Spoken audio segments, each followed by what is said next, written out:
guys, what is up? Ta-da! How are you guys doing, huh? Um, as you can see, Kayla, your humble host here, there has been a name change to my stream, which is now called By the Hearth. And the reason why I did this change, because Fireside Chats is already well known for radio talks by Franklin D. Roosevelt, so it already has a reputation attached to it, so I changed it. Also, something too is I am looking for a co-host, and I'm going to be kind of picky of who I pick, but right now we have Mr. Ichabod. He runs Citrus Quest. You can find his information in the description below if you want to go check him out. And so what's going to happen is I'm going to bring him on, and you guys tell me what you guys think of him. We have a couple topics to cover tonight. This is a makeup stream from yesterday. We have the GoFundMes. We have YouTube's new moderating bots. Yay!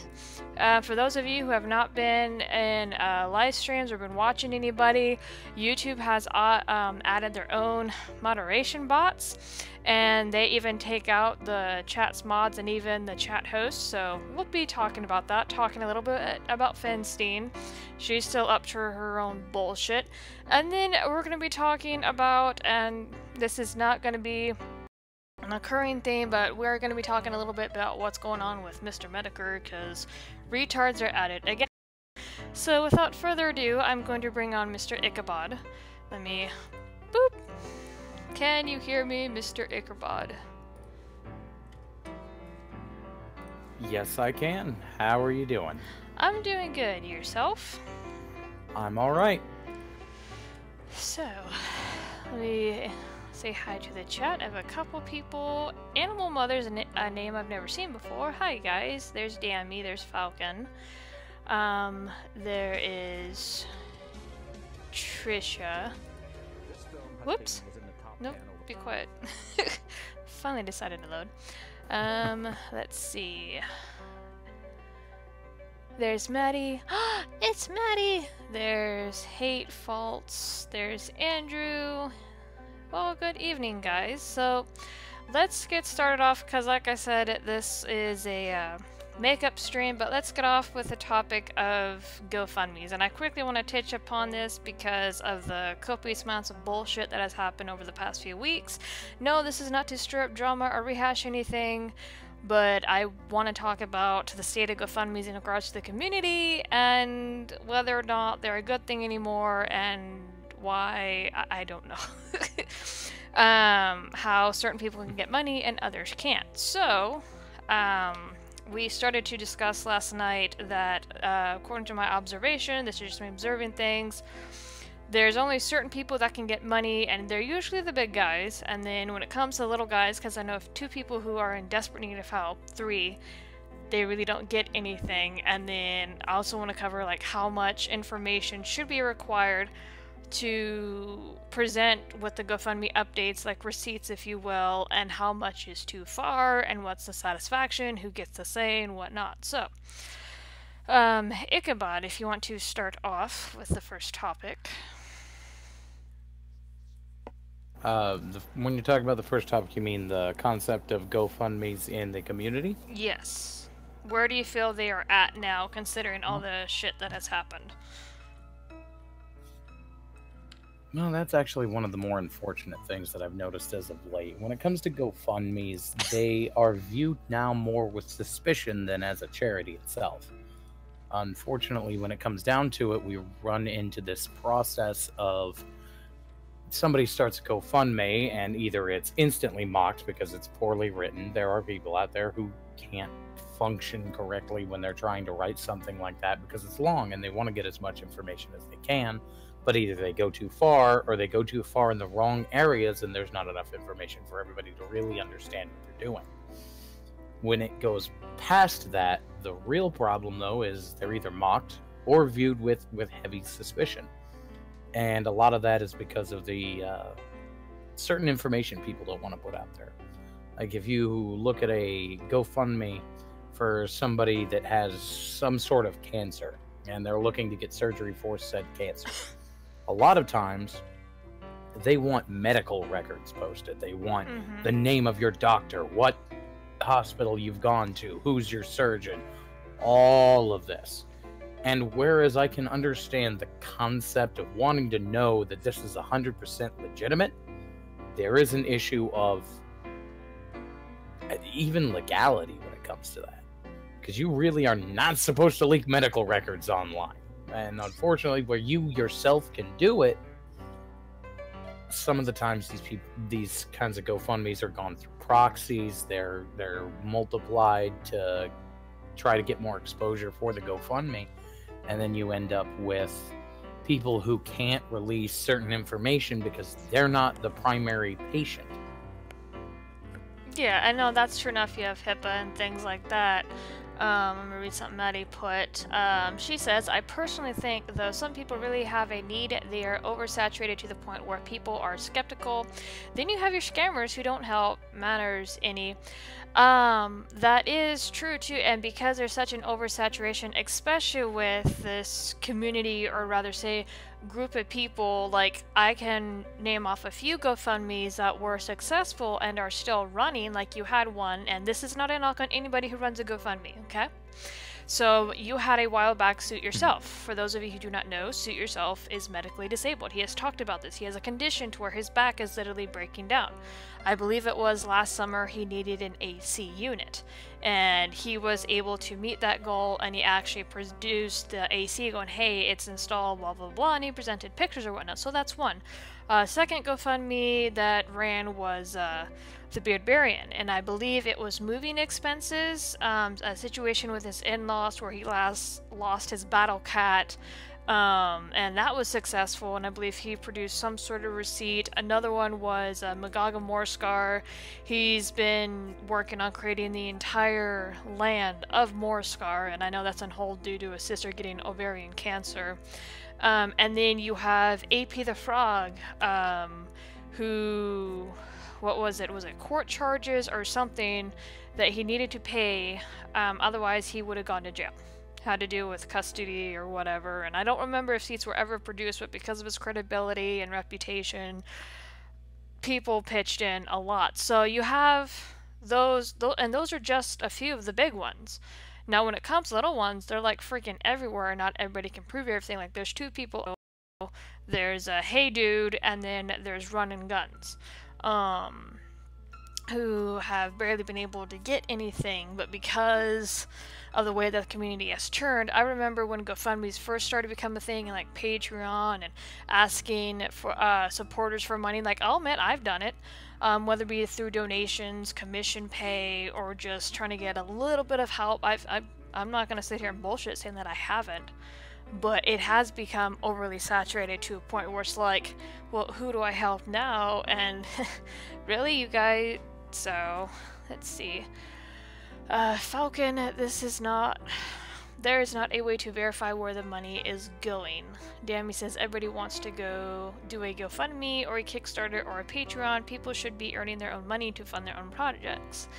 I don't know. What are your thoughts on that, Ichabod?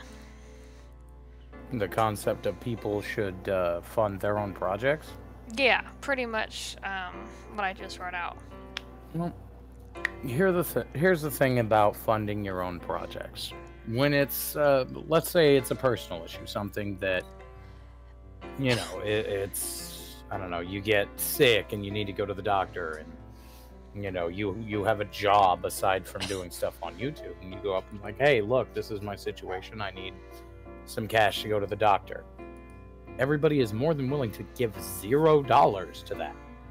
There's no obligation to do it. Right. But when it comes to like a YouTube project, if it's a project that people actually want to see get done, and it is not something that is feasibly affordable for the presenter, I mean, you can either choose to fund the project and get it, or don't fund it and it won't get done. So it comes to this point of, where do you come in on this? The person, the individual who's giving the money. Do you want to see this project get made, or do you not want to see this project get made? because a lot of times there's projects out there that need additional funding. You can Mhm. go to a job and spend 15 years getting enough money to do it, but there's a lot of a situation where, like, 15 years down the road, you might not even be doing YouTube because it's not viable as something to do anymore, because you have to work all the time, so you don't produce any content anymore, and then all the subscribers go away. So your project, even if you get it done, nobody's gonna freaking watch it. And nobody's going to watch it because all the subscribers already left because there's no content to keep them going during the meantime.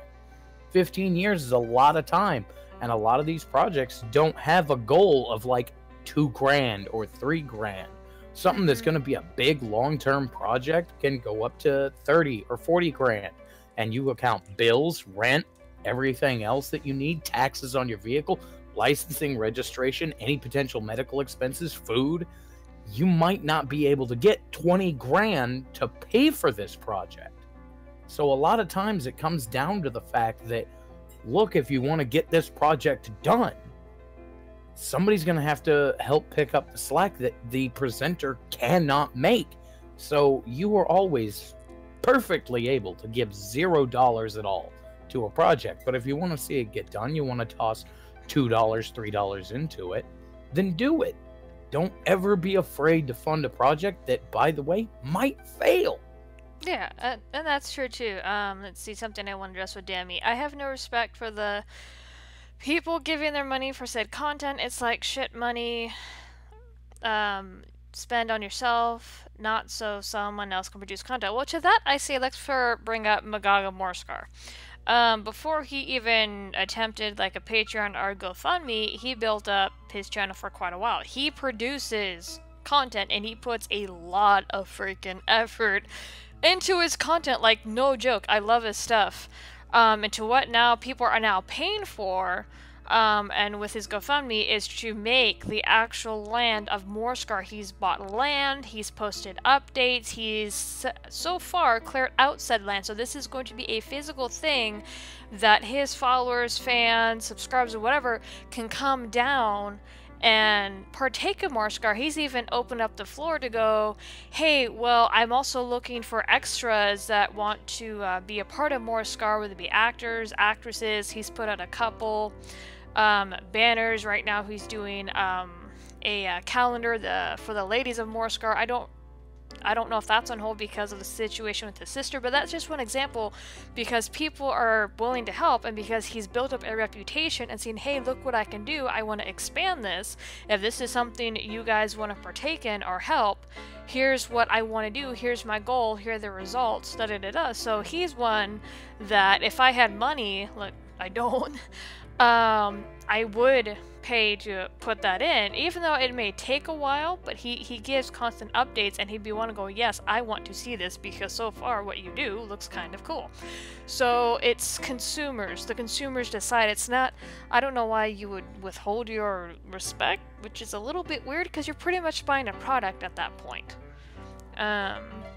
Minuteman says, shame we can't get Beardy into the States because he took a job from his province that involved the weed dispensaries. He's banned from the US by federal law because of it.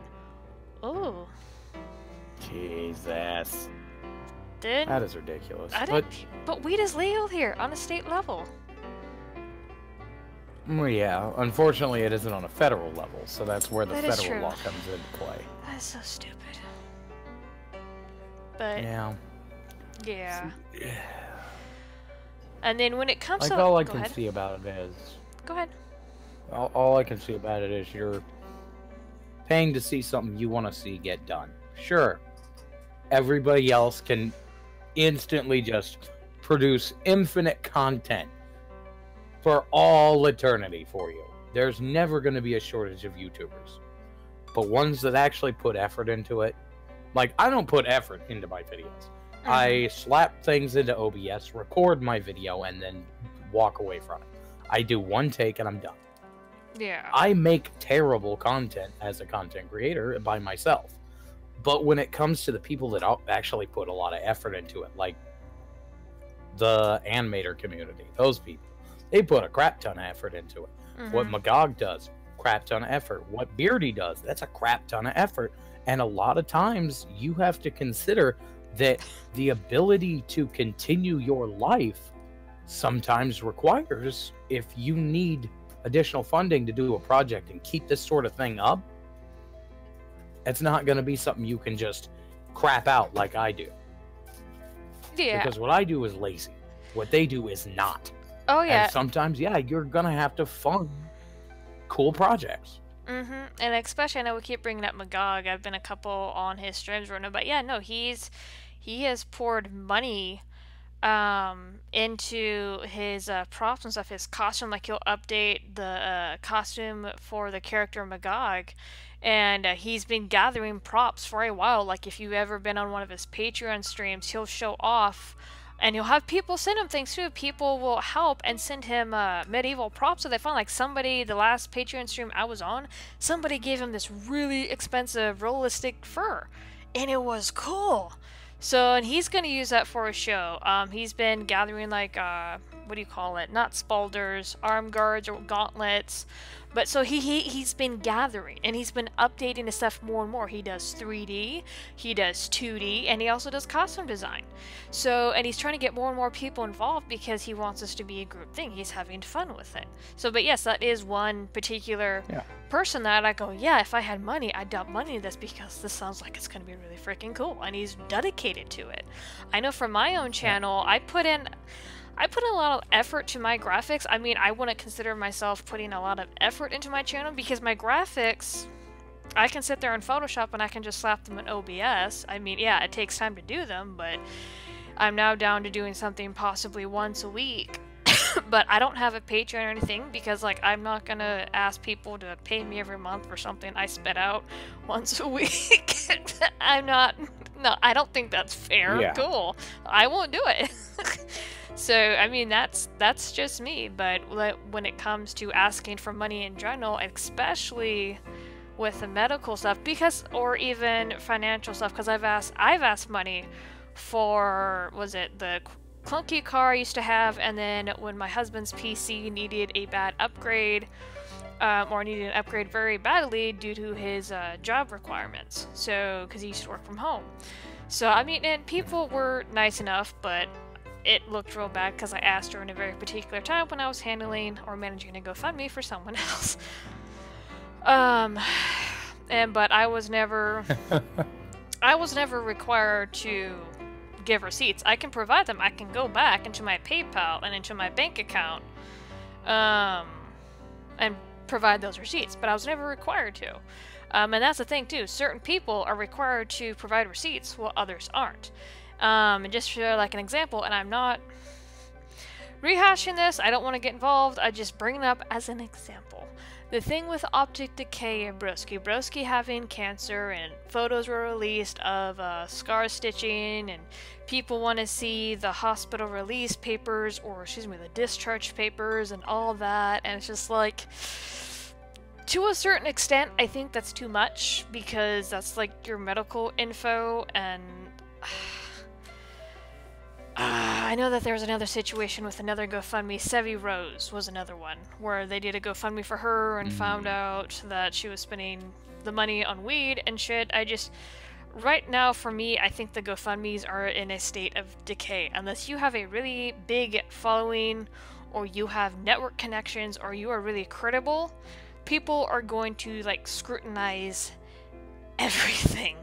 So, and I don't... Yeah, and I don't... There shouldn't be a double standard, but there is, because of reputation, what you get yourself involved with. So there's that too. It depends on how you act with other people, whether or not they're going to put you underneath that magnifying glass. So that's also a factor as well. Not sure if it's fair, but I mean, let's see. See, what is the chat? I personally wouldn't say that it's necessarily fair. It's more one of those serious things that, you know, there's the bigger your channel, the more credibility you're gonna have, unfortunately, which is actually a huge pain in the ass. But when you come down to it, it's, hey, why are you giving this money? And unfortunately, when it comes down to it, most people want all the freaking moon and the stars for a $2 goddamn donation. Don't get me wrong, $2 helps when I get donations on my Streamlabs. That's helpful. But do not expect me to bend over for you because you handed me $2. I mean, everything I do has receipts because I have an after show after Citrus Quest where the donations are put towards movies for the people who are in the audience to watch. Yeah. So I have witnesses to my crap, but that doesn't mean that I need to provide the entire history of my YouTube rentals because one dude doesn't believe that I have one. It's not even that it's not fair, it's just, I guess, proportion. Like, you want the man to release medical records. How much did you give to this? Like $20? $20 does not buy you a lawyer's silence, let alone a doctor's. Yeah, and that's true enough. And like, there was a incident with a scammer, and I actually used to know this guy, and this is what causes people to put everything underneath magnifying glasses. You have the individual known as Ichabod. I used to be in the same community with him, and he told people he had lupus. And he didn't get that much money, but he was promoted by 3 big YouTubers, which is if you ever like decide to con people, which don't get bigger people involved because you're gonna get torched when they find out. But yeah, he told everybody that he had lupus. No shit. Yeah, no, he got torched pretty damn good too. As a side note, even if you don't get a lot of big people involved, you're lying to people. Don't get DAPs involved. That man will slap you. Yeah, and then Tipster, which reached out to Tonka, I'm just going like, oh my god, because I know I talked about this on my last stream, and we're not gonna like rehash all that, but I was just laughing because the old community came up on the Kumite, and I'm just going like, what the fuck am I watching? This is weird as shit, but yeah, that was just an example. Oh god, who did what? That was just an example of somebody using a fatal illness and kind of screwing over a lot of people who have that illness and possibly would need to request help or something else, but now he just kind of like screwed it up for everybody, even more so than it is now. So, which kind of sucks, and he was well done. You want to know a very... What? Sorry. No, go ahead. You want to know a very good example of a presenter that completely screwed over their donations to a GoFundMe? What? And this is actually one that I donated to. Oh, fun. Oh, I was one of the first donators to Tropes vs. Women. Tropes versus Women. I made a $2 donation to Anita Sarkeesian before she started that project. Oh god. I felt screwed. And yeah, sometimes you're gonna get that. You feel screwed because you gave something to a project you really wanted to see, and they completely screwed it up. But you got it happens. Don't take it out on every other presenter ever because of it. Yeah, and here's another example that I remember. This was like some time back where Indiegogo used to be a big thing too, and the Nostalgia Critic, he raised money for new camera equipment, which, in my opinion, really can't see that much of a difference. But anyway, he raised money for camera equipment. I don't know if he ever produced receipts for said equipment, but he did get the new equipment. But his perks, because you know, with like Patreon and sometimes GoFundMes, is that there's perks. His perks were fucking awful. And the reason why I say that, what was one of them, if I remember the top of my head, it was if you gave over $1,000, you would be able to have like a lunch with him or whatever. But the catch was, you had to pay for your own fucking ticket. And it's just like, what the crap? A plane ticket by itself, cheap, is maybe like $400 to $800, depending on what time you get it, if it's right before a holiday, and it's like, that was shit. So you have some people who have like the worst perk and expect people to pay these amounts for these shitty perks. Another one that I can think of was a Kickstarter project or whatnot, was the mysterious Mr. Enter. He wanted to do a cartoon, but he didn't have any animation, he didn't have any music, he wasn't promoting any artists, any voice actors or whatever, but he wanted over $100,000. I'm not bullshitting on this. I did a video on this crap, and his perks were like awful. Was it $90? If you gave $90, you got a shirt or whatnot. And it's like, I can go get a graphic shirt from Hot Topic for $30, for like a third of what you were charging people for this shit. Ugh. It's just like, what the fuck? This is bad. Oh, I can think of even one that's so much more worse than all of them. What? Butch Hartman. Oh my god, the O-Axis stuff? Yes, I don't know. Did you see? Dude! Did you see his perks? I know, I didn't really pay attention to the perks, but that guy was a prick when people started to come out and freaking criticize, like, hey dude, this is not what we were paying for or fundraising for, what the fuck are you doing? Yeah, no, that's a whole freaking mess. God, he turned out to be such a douchebag too. The perks.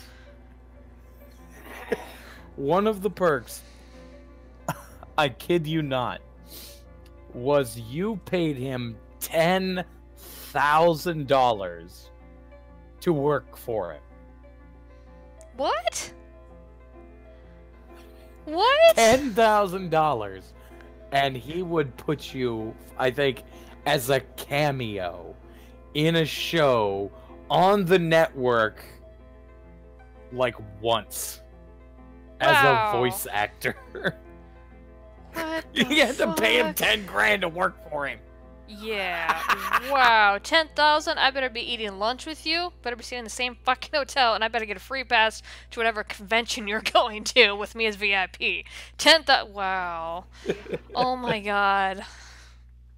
That is bad. That is so bad. I mean, to be fair, for $1,000, you could get a pen and paper doodle. Yeah. That, no. No. Oh god, there were people that said, just keep the money, I don't want the doodle, sell it on eBay, I do not care. There's like a host of people that were just going through the comments like, I don't want my perk, I don't want to deal with this crap anymore. That is so just wow. But yeah, that's...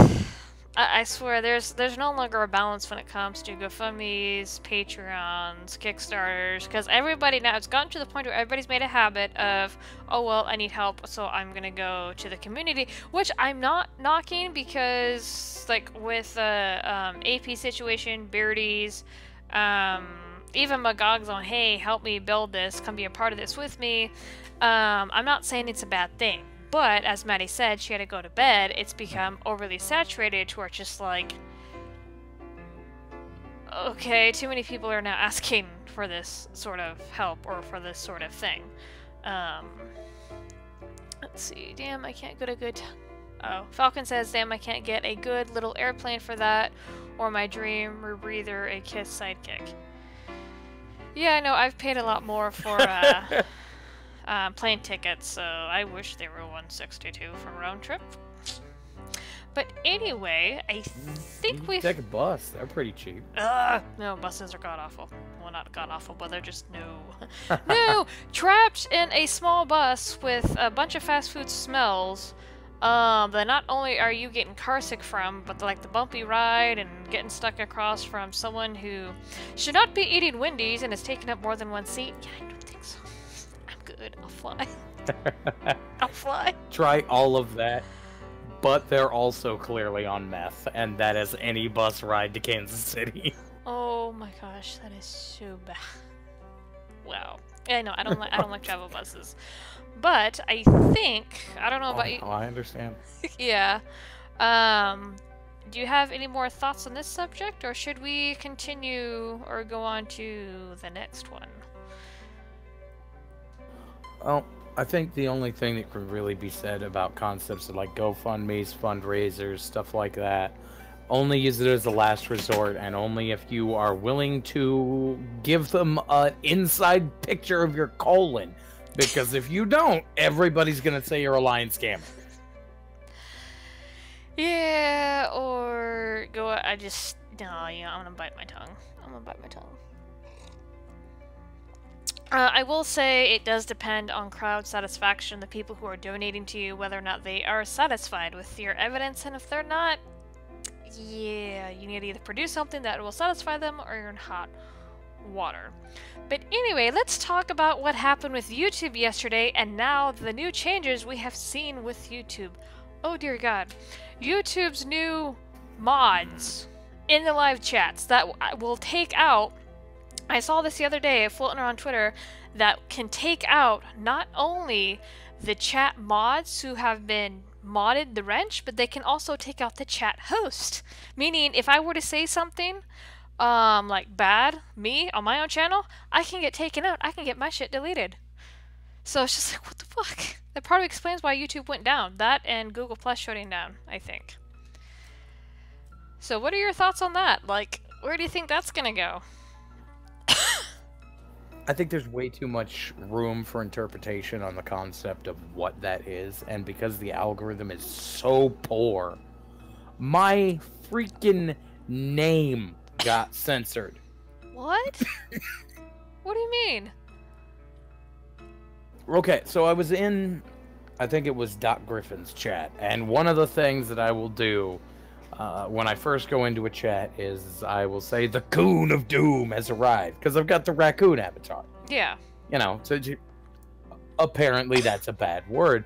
So not only did I get my entire like comment gotten rid of, which, yeah, great, now I have to find a new freaking tagline slogan.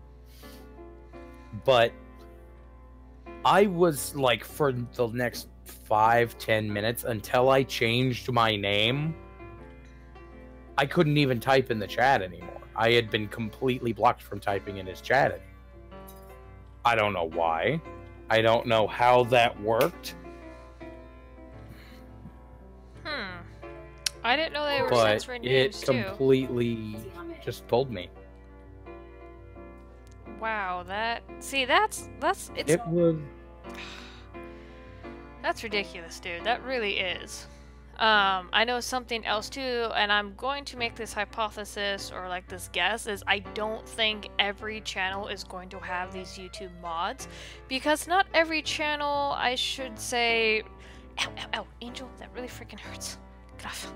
Not every channel sees a lot of particular action or gets themselves involved in particular drama.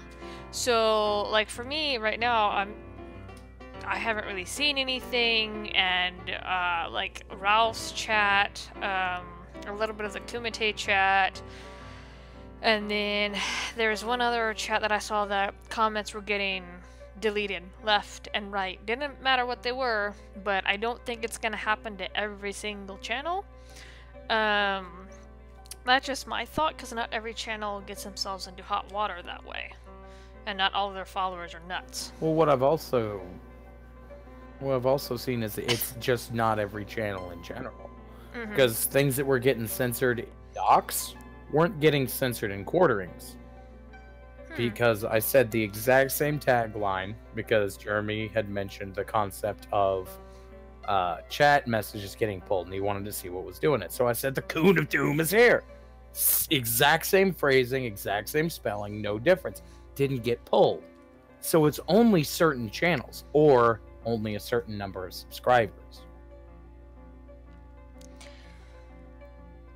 See, it could be either one, I think, and depending on, like I said, the fans, followers. I don't think everyone's gonna get hit either. It's also, number one, it's impossible to monitor several streams at once, as people were already talking about, well, I don't see them in here, and there's several streams that usually go off at once on YouTube, whether they be gaming, animation, drawing, here, somewhere else. So they can't, because it's a bot. People thought at first it was manual, but because it appears to be a type of bot, because people are all already working around it, found ways to go around that stupid bot, it can't catch everything and it won't look at all the streams. I think it's going to look at the ones that are trending. That could be a thing too, where it's going to monitor the ones that are on the tippy top of their list and being advertised on the algorithms at that moment. So that could be a thing too. Yeah, but in its very application, it is attacking smaller channels, even though it's not really trying to. The problem with a bot like this is it is sweeping. There's no learning to it. It's going to see words that are on its block list and it's going to remove them. And if this is why YouTube went down, then it's one of those things that, you know, you deprived everybody in the world of their own peace of mind, because that gave a crap ton of people their like, it gave them a heart attack. It scared the crap out of me. You just typed that in the chat. Yeah, no, I'm testing to see if I'm getting watched right now. So, but yeah, no, okay. Yeah, no, it Let is. Me. I mean, it is scary, and something too, because I was listening to the kill stream the other night, and Mr. Metokur came on, and it is in a way their fault, because I said it and then he said it on the stream, was the skeptics, because what it's doing now is all the stuff that it's taken out, it has learned from its time on Candid. The freaking learning program came from Candid and was later bought by Google and implemented. And because the skeptics shilled this shit, we now have to deal with this crap. Not all the skeptics, because some people turned around and went, oh no, this is shit. No, your thing is shit. But now we have to deal with this, because it was promoted and it was able to learn a bunch of garbage. And now it's taken out said garbage, or what it thinks is garbage. So it's just like, thanks guys. And but yeah, no, I didn't get pinged in here either. Yeah, I didn't get pinged in here either. Exact same spelling, exact same way of writing it. All caps on every word except for of and is. Yeah, no, it's not pinging you. But docs? Docs, what do you mean, docs?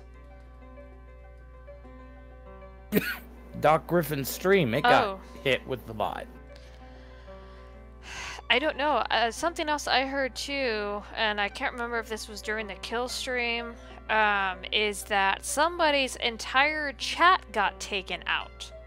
And they tried to go back to it, and it was gone. Like, the live chat for that stream was freaking gone. And they had it, like, I have it set up now to where the live stream, or live chat is recording as my stream is recording on YouTube, but when they went back to that stream, the live chat was disabled. Poof. So unless they had it in their actual stream by OBS, you couldn't see what was said in the chat anymore. So I don't know, man. It seems, number one, that it is a clearly unfair application of the censorship. And two, the fact that the censorship is happening even in the first place. I mean, if you're gonna censor the dang presenters, at least let the chat be free. Yeah, no, and that's true. I don't think... Here's the thing. I don't get YouTube's contradiction. Let me explain.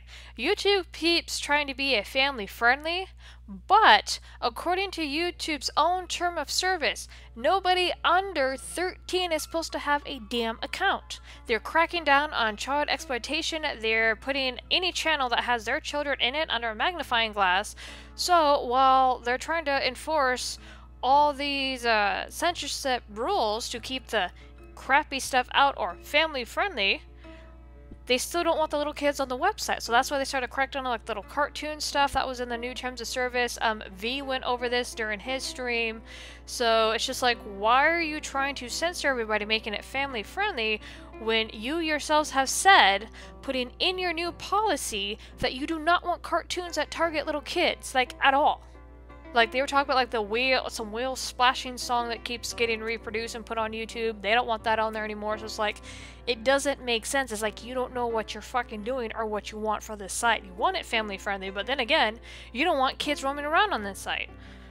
It doesn't make any sense. They're killing themselves with their own contradiction or their own fucking policy. Yeah, but if you look at the biggest players on YouTube, the like biggest channels, they're not family friendly. Oh no, not by a long shot. A lot of the Let's Players, you know, a lot of the Let's Players, a lot of the commentators, a lot of the other people. Well, I think what they're moving towards is trying to be like Netflix, which is going to kill the website. If you try to implement YouTube as Netflix, it's not going to work out, because everything's going to slowly crash and you're just going to get a big competitor you didn't want in the first place. People come to YouTube for original content. People go to Netflix for the same rehashed crap that they have to binge watch, because if you don't, you're never going to come back to that show. Yeah, and that's true enough. Something else that I've noticed is, because like they started to integrate like all these Hollywood names and big news, mainstream media types in here, a lot of the communities that used to be popular, like the animation, the art communities, even the gaming popularity has dwindled because it became oversaturated, and then they started to crack down on those. It just, their foundational communities that were here to begin with are dying, have pretty much lost their footing on YouTube, which is not a good thing. So a lot of people have gone to other platforms. Angel, you are in my way.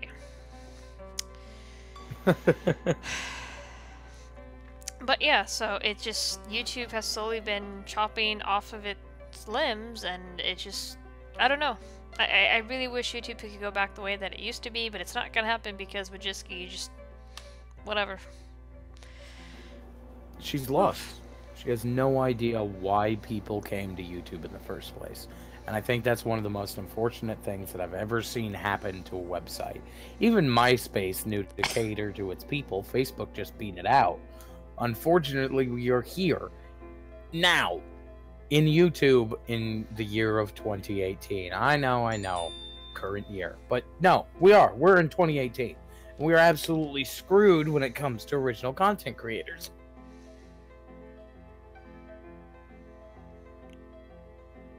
Yeah, no, and that's true. We are, because the demonetization, the fact that they only want to, I think, cater to particular ads. Because I will say, if you do, for example, if you do anything pro Second Amendment and it stays monetized, you will have the NRA. Like, I have sometimes NRA ads pop up on my videos about Melissa Toro or about that coffee shop. So I think they want to keep particular ads off and keep others in. So that's another thing too, is because if they let like the more conservative media stay up and not try to censor it or pull it down, they're going to attract more of the conservative media, which something tells me they don't want. Like, it's, yeah, I don't know. I don't get this website anymore. I really don't. One of the things that I have thought of as a concept for YouTube to do. So, Wojcicki, or however the hell you pronounce your name, because I've never heard it spoken the same way twice. Yeah. Here's $1 million idea you can just have for free. Take the advertisers that YouTube has. Let individual channels who want to be monetized select the ones that are relevant to their content. So you select the ads that you want to play. Not necessarily from like a specific ad, but ads for specific companies. That way, you can cater the ads to the people that are going to watch that particular content, rather than everybody gets this and everybody gets this. You take the content that, like, let's say a prominent channel that always talks about Kaepernick or something. all the crap he does. Black Lives Matter channels. You take that, select Nike, bam, fine. Everybody watching it is going to want to see those Nike ads because they'll enjoy it. Yeah. But you take a far-right channel, not necessarily like Adolf far-right, but, you know, a little further to the middle. Let's say a pro-Second Amendment channel. Have them do NRA, the assault rifle advertisements, freaking, what is that place called? The hunting and fishing store. Cabela's. Have them do those ads. And then everybody's got what they want. Ads on their videos, and only specific people can have the certain ads that apply to their content, meaning everybody who's watching that is already part of that target audience. Yeah, and that's true enough. And I know that they've had jumbled around ads to where you have the video talking out against something, and then you have a particular ad that promotes something. Like, I'll give you an example. There was a bit of a ad scandal a month or two back to where you had a bunch of LGBT channels, and I'm sorry, I find this funny. I'm a bit of an asshole that way, but I find it fucking hilarious. Is you had a bunch of LGBT channels start to have on their videos advertising churches or organizations that spoke out against homosexuality. Oh god. Dude. Queer kid stuff. But before that, welcome to the Westboro Baptist Church.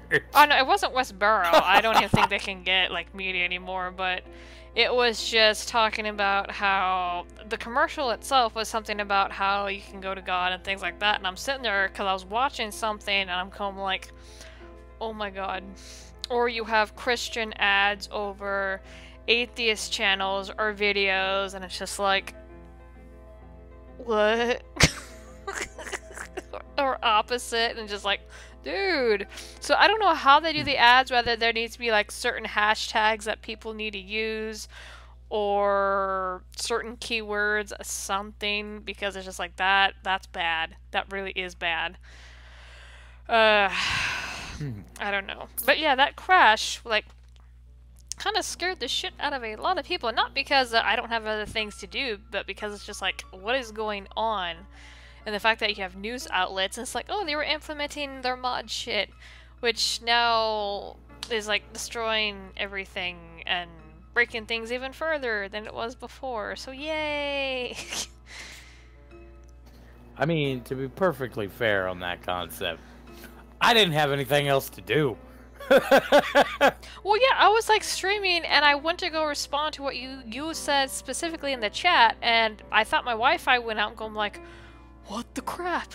So yeah, no, that was bad. When you have your updates that crash your entire website, I understand taking a website down for maintenance, which I've had multiple websites that I've been on going, hey, we have maintenance at this time. It's not going to be accessible during this time span. But when you have it completely crash your entire website worldwide, it's not going to work properly. And so far, it has not worked properly. It only targets certain people. So it's like, well done, YouTube. But yeah, so we're gonna have to see where that goes. Let's see, where are we at? We're a little over an hour. Let's see what the chat. I looked that up. I thought it was something else. Google needs a BB gun, so they grab an M2.50 BMG machine gun. I think they need to understand people don't see an ad as an endorsement, and that's true enough, but at the same time, say if I wanted to run a graphics company, but I didn't want to be associated with certain things, usually when you have an ad over something, people associate that, and so many advertisers like, well, I don't want to be associated with this idea, or this idea, get my ad off of here. I don't think so, so it may not be an endorsement, but it's still not something people want to be associated with. Companies like that want to, but they won't listen. Let them. My company wants to. Also, and that's the thing too. YouTube does not want particular advertisers on here because it goes against the think tank or whatever. Yeah, no, it's messed up. If YouTube would let many different ads on here, because considering the content that's already on here, which does include pornographic shit, they should let a variety of stuff on here, but they're retarded. The DS M5 doesn't lie. I don't remember what that is. You were typing that into the chat the other day, Falcon. I don't remember what that is. But anyway, we're just gonna have to... It's the Diagnostic and Statistical Manual. Oh, okay. I don't think there's anything on this for now, because we just have to wait and see and whether or not they're going to keep these mods here. So, I do know something else real quick with YouTube. God, let's hope not. Well, something else too, they're getting ready to change the Creator Studio look. It's going to be implemented by the end of the year, because I've been offered, a couple people should have been offered by now to test the beta version, and I know they're still implementing that community tab as well, because I came across a channel that had 3,000, but like 100 or so more people than I did, and they had the community tab. Not the discussion tab, but the community one, so they are still trying to implement that as well into the channels who I think made the mark of 4,000 hours watch and 1,000 subs during that deadline that they had. Whatever. But yeah. anyway, I don't think there's anything else to add. Do you know anything else about what might be going on with YouTube and their new mods? Or, because I know this is still fairly a new thing. Well, I think the only way I can really think about it and even relate to it is they're doing this, what's called the scattergun effect or a shotgun effect. Mm-hmm. They're hitting everything they can as fast as they can, trying to get stuff like, I don't know, more family-friendly content. But what they're doing is they're aiming that shotgun right at their foot and firing it. They're going to blow their own foot off, you know, cut off the nose to spite the face. It's not going to work. Yeah, well, I think they've... I don't know. It's...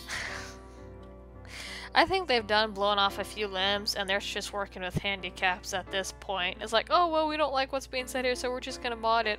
No, people are gonna go through other means because your bots are retarded. They're gonna figure out a way to go past the bots. People already have, with unusual spellings, different languages. It's like you can't catch every single thing. It's not going to happen. So you're gonna have a messed up system.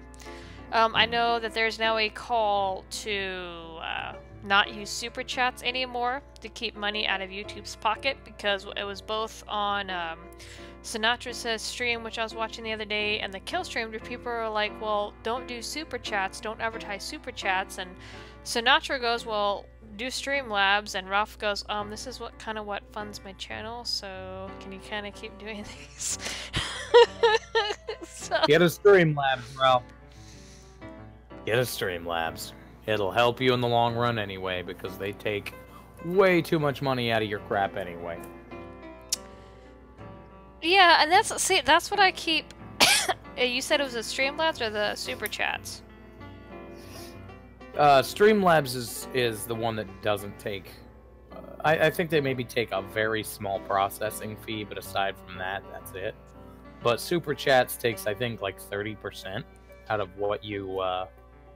end up with, so you're getting screwed regardless. 30%? Why so much? Because they're money hungry. I thought it was around like 20 or something. Oh. What?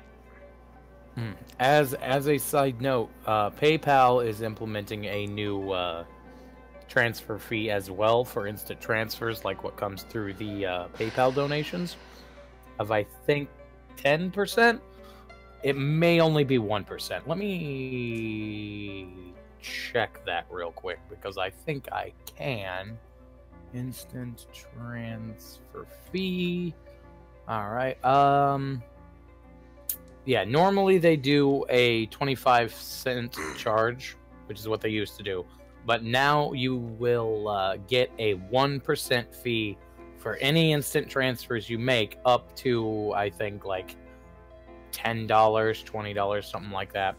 But it would behoove anybody who does use these sorts of things to move over to Streamlabs while they can, because Lord only knows how fast that's going to start getting hit. So if you want to make money, make a Streamlabs, because It's going to make everything easier, and it's going to make it a lot less likely that you're going to get hit. Oh, you're talking about with like a freeze. And here's like the scary thing when it comes to PayPal is I'm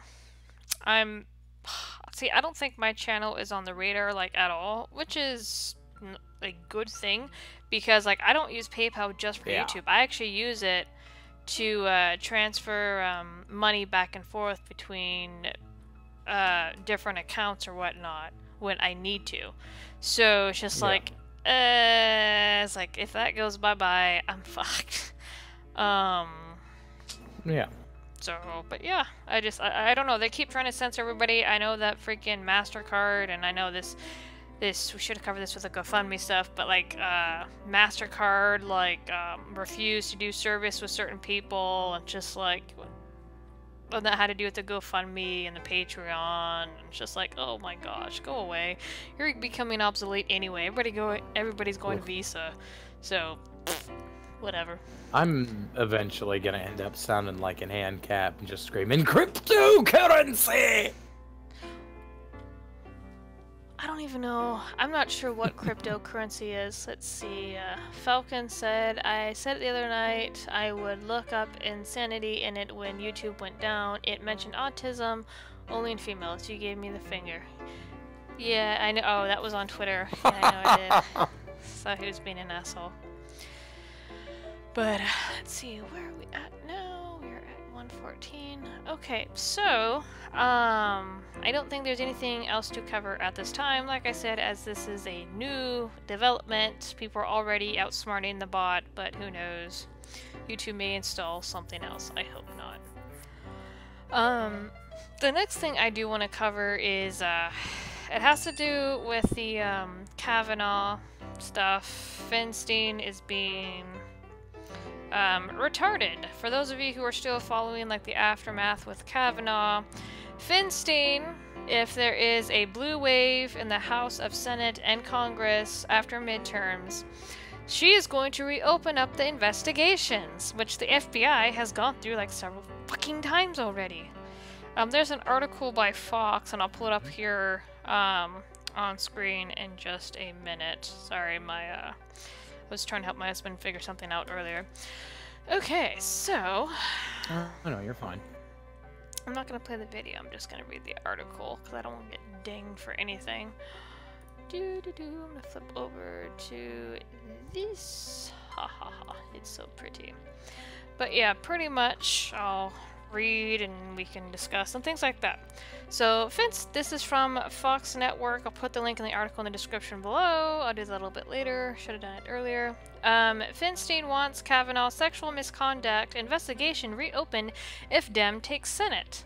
So, yeah, like I said, if the blue wave miraculously, and I'm voting for red, if the blue hits the House and the Congress midterm, which fingers crossed no, they're gonna open up the Kavanaugh investigation again. This witch cannot let this shit die.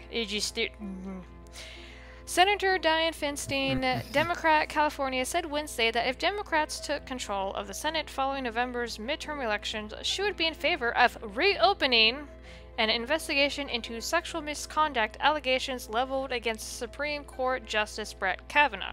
And something to note, too, is when the Senate, after Flake got freaking bullied and it was found to be a setup, is when the investigation went underway and only the credible claims were looked at. You had a bunch more claims come out of the woodwork. You had a lot more letters suddenly appear out of nowhere and get sent. So, just fucking ridiculous. And then the Dems went and cried, as predictable, oh, well, this investigation isn't good enough. Go get fucked. Yes, it was. Oh, this shit has made me so fucking mad. Do I hear 8? God. Here's the thing. They did a federal level background check 7 fucking different times on Kavanaugh. This shit needs to die. Their plan did not work, but anyway, let's continue reading, because, dear God, I'm gonna rage.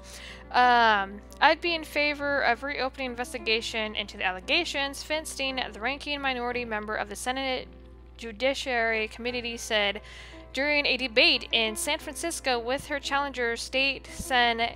Kevin DeLon. A fellow Democrat, DeLon emerged from California's hectic jungle primary system to challenge one of the Senate's longest-tenured members of her seat. I actually hope she gets booted because her dumb ass needs to go. Fucking hell. Feinstein has come under fire from both Republicans and her fellow Democrats since the Kavanaugh confirmation after it was revealed that one of Kavanaugh's accusers, Christine Blasey Ford, had reached out to the lawmaker with her allegations and asked that they remain confidential. So, pretty much for those of you who do not catch what had happened, Feinstein's team leaked the damn letter to the media. Leaked it, somebody leaked it somewhere, and then she turned around and denied it. It's like, there's no... You're lying. The media has the letter and it came from you. But anyway, what are your thoughts so far there, Ichabod? You still there? Yeah, I'm still here. I'm just shaking my head severely at this concept. I don't... Why would you open an 8th investigation on the man? The previous 7 got no more evidence. You are wasting FBI time and resources at this point. Well, I can tell you why. This is quite easy, because when the hearing first started, they wanted to drag it out to the midterms, so when the miraculous blue wave hit the seats, which it sure shit ain't gonna do now, and I'm betting money on that because it's not gonna fucking happen. It's either going to be a split down the middle or it's going to be red. There's no fucking way people are gonna let these assholes in office. Not again. But anyway, yeah, they shot themselves in the foot with this one. Oh yeah, big time. And I hope Flake gets to go too because he was a fucking spineless coward for what the shit he pulled. Anyway, so they want... yeah, like... Oh yeah, no, that was bad. That was bad. No, you're fine. The fact that he let himself get bullied into the elevator, and it was found to be that was a setup. He was set up, because they waited for him to appear, and then they cornered him, and just like, dude, you're a bitch. You're a straight up bitch. I love how the other Republican senators, now they're getting cornered, they're pretty much telling these people to go fuck themselves. And I think it's great. They try to do it to, I forgot what her face is, she's a smaller lady, dark brown hair, she's a Republican senator. They try to do it to, not Graham. One, I think it was Graham, another one was it Corker? Do I have the right last name? But they tried to do another one, and he's just like, okay, bye. Got into the elevator and went bye. Man, I'm so mad. It's like, how dare you talk to a woman that way? Shut the fuck up. Well, like, this is the whole concept of this, and this is what they do not understand. They brought forward a shoddy allegation, one that is so likely to be false that it is absolutely ridiculous. Because, like, Falcon said in the chat earlier about the DSM-5, the DSM-5 don't lie. One of the main things that they'll tell you in that book is that recalled memories are often, number 1, horribly muddled, number 2, often complete fabrications, and number 3, way too easy to manipulate the concept of. Because one of the things, and I don't know how you are with her, but Aiden Paladin went into it. One of the concepts of these allegations coming back and the concept of recurring memory, and one of the things that she pulled up was a study that basically gave the concept that when you have, let's say, 8 kids, right, and you you basically repeat a memory back enough and all of that, eventually that memory will become as if it were real. So you can tell a kid a story about how one time they got into a plane and flew that plane all the way through the sky, flipping and doing all sorts of alien rolls and barrel rolls and all those fancy aerospace terms. And that kid will remember it as if it actually happened over so much of a period of time of repeating the story to him. And it's because recalled memory or memories like this, it's one of those things where people will recall what you tell them more than an actual memory, because that's how our brains work. And what I've seen with what, let's just say, Ford's testimony, she has heard that story so many times from everybody around her repeating it that of course she thinks it was real, and she is 100% certain that it was Kavanaugh, even though 90% chance it wasn't Kavanaugh. There was even the letter that came out where it was a bunch of dudes admitting to being the ones that had sexually harassed, or I guess assaulted, Ford. A bunch of dudes came out, wrote a letter, and was like, dude, that was us. That, not only does that open them to litigation, where they could get hit with an actual accusation on this, and actually go to jail because they already admitted it on paper, which means, number one, they are sure enough that it was her to write the letter. Number two, they're sure enough to possibly go to jail for that letter. And finally, they're sure enough to completely throw it out in the middle of this investigation, in the middle of all of this crap. They were so certain that that's what happened. So certain that it was her and that it was them, that they are willing to face possible criminal prosecution and civil litigation about it. I'd say maybe take the dudes willing to take the shot in the face over the lady who got a freaking $1 million off of GoFundMe for this crap. Oh, dude, yeah, I saw that. And to expound on the memory stuff, because, like, okay, I'm a past victim, so... But my memory is mostly repressed, and I have leaked memory through either poetry or through weird-ass dreams I've had.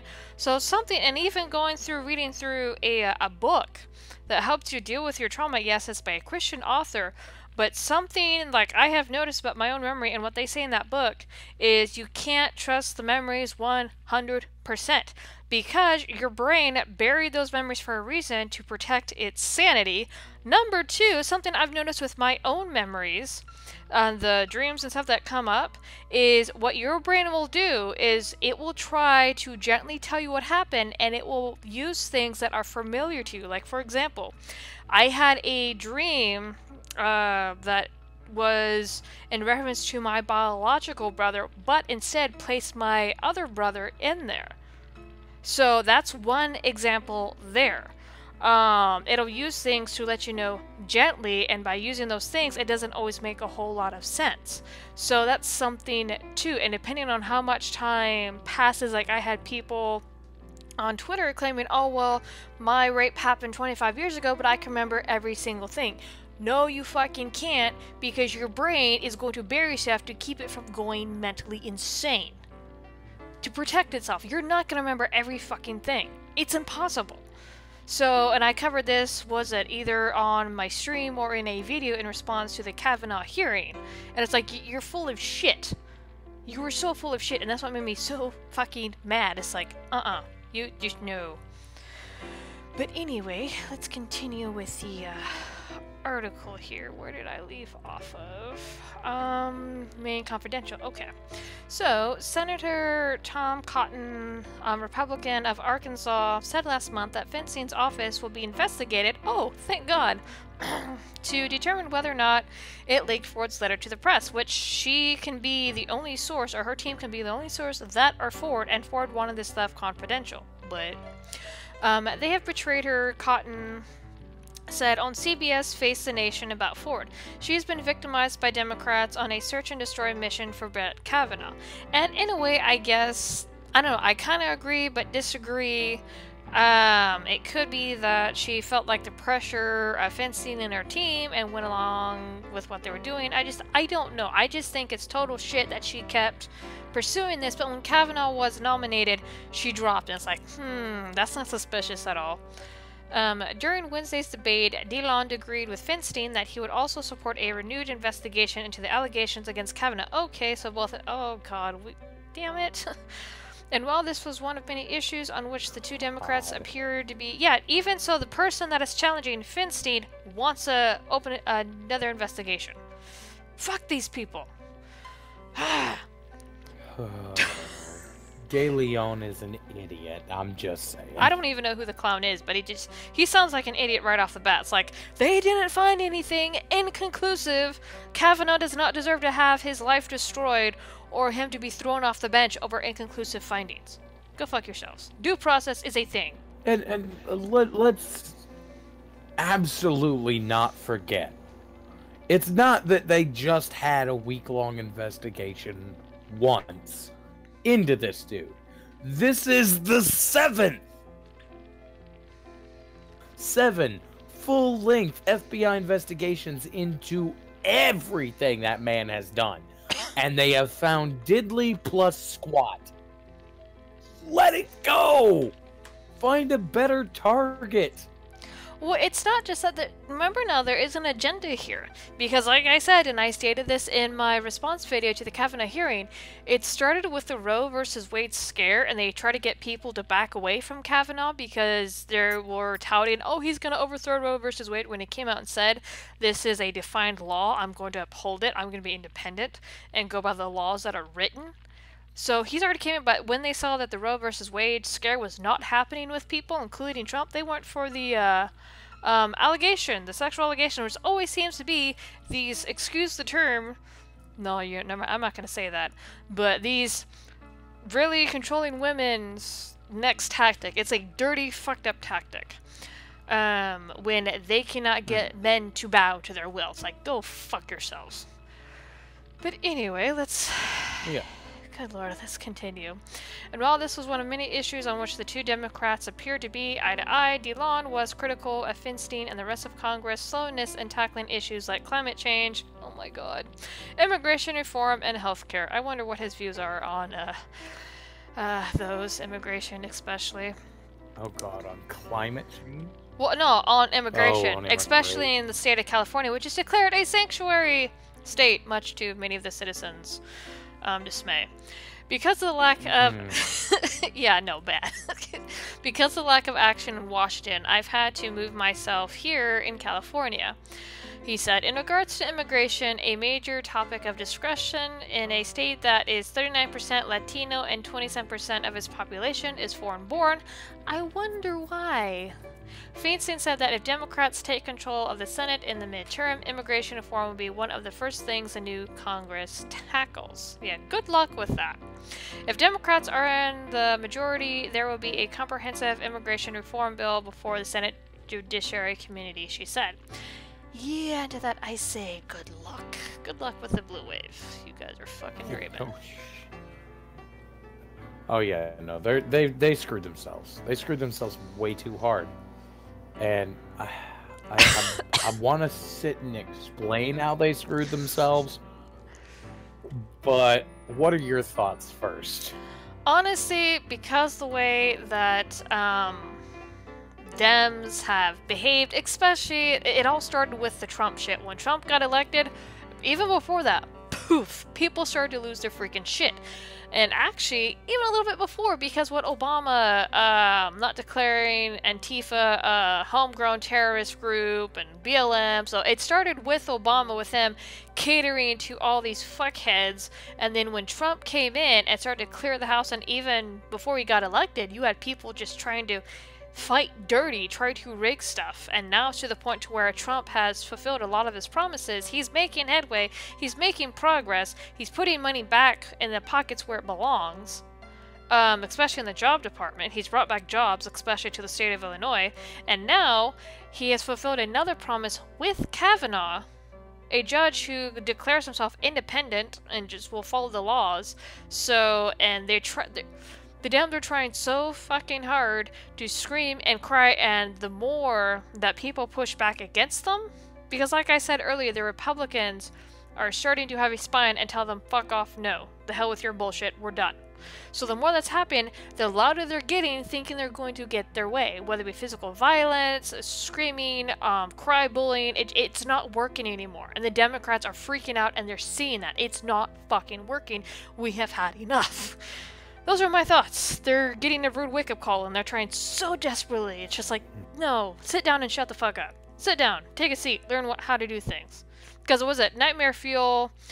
He's a atheist YouTuber here, and he put out something about voting for the Democrats or whatnot, and he agreed with what I had to say. Democrats are more feelings these days. They're more about driven emotion, whether those emotions are healthy or accurate does not matter to them anymore.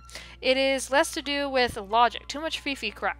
Just they don't know how to logic anymore. They don't know how to control their emotions or sit down and be logical and realize, hey, not everybody agrees. They don't know how to do that anymore. It's all about control and give me my way or I'm gonna get violent and scream in your face. Fucking ridiculous, man. Go ahead.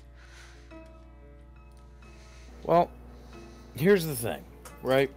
So even before, no, like even after, as much crazy as they have been doing, even after all of the insanity and their consistent feelings over facts behavior, all of that could have been forgivable for hardline Democrats, people who have serious liberal leanings. This is forgivable to all of them.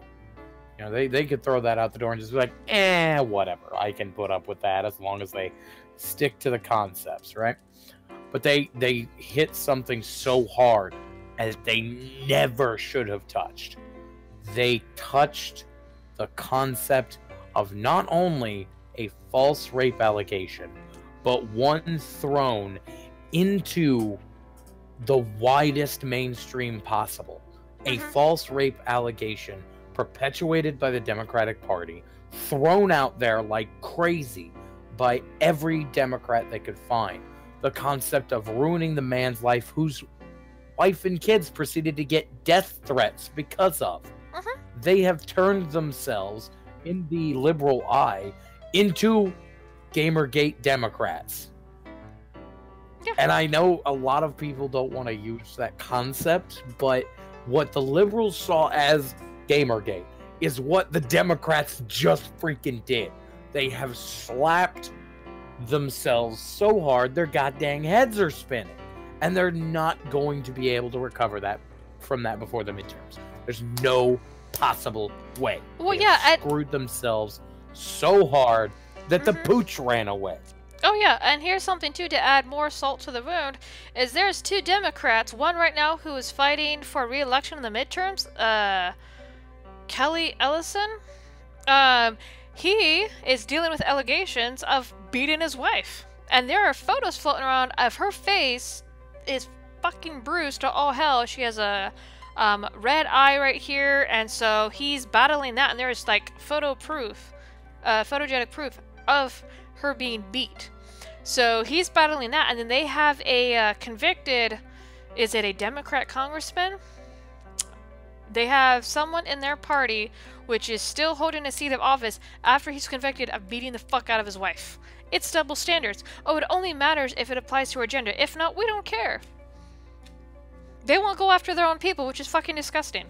We'll go after our own people. It's like, yeah, no, fuck stick. Get out of here. We don't want you representing us anymore. You fucked up. So, there's two Democrats that I know. One convicted, one that looks like there's proof of him actually beating his wife.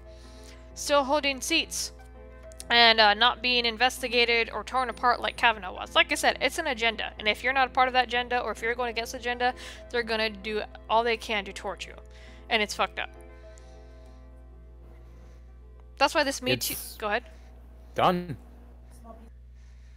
It's done. There's nothing they can do. They took too many movements too far all at once. There's no build-up to it, so there's no time for people to get accustomed to the concepts. Keep in mind, they're also starting to alienate huge swaths of groups. They've already alienated the Christian vote more than once. They're currently alienating the entire white vote.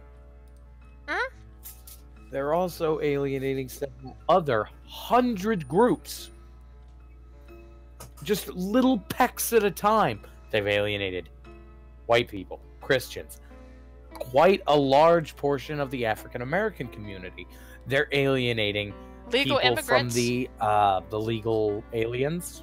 Yeah, legal immigrants, completely alienated from them. I don't know how many times I've seen the legal immigrants scream about the sanctuary cities. Go ahead. Alienating who? And now they're working on alienating feminists. They're just completely screwing the pooch on everything. How are they alienating feminists? Did you not see the... Oh, did you not see the article where they said that white women are the new white men? Oh god, that intersectionality crap, they've been fucking eating each other for a while now. But yeah, like, oh, was it white women are upholding the patriarchy or some fucking dumb shit like that? Are you talking about that?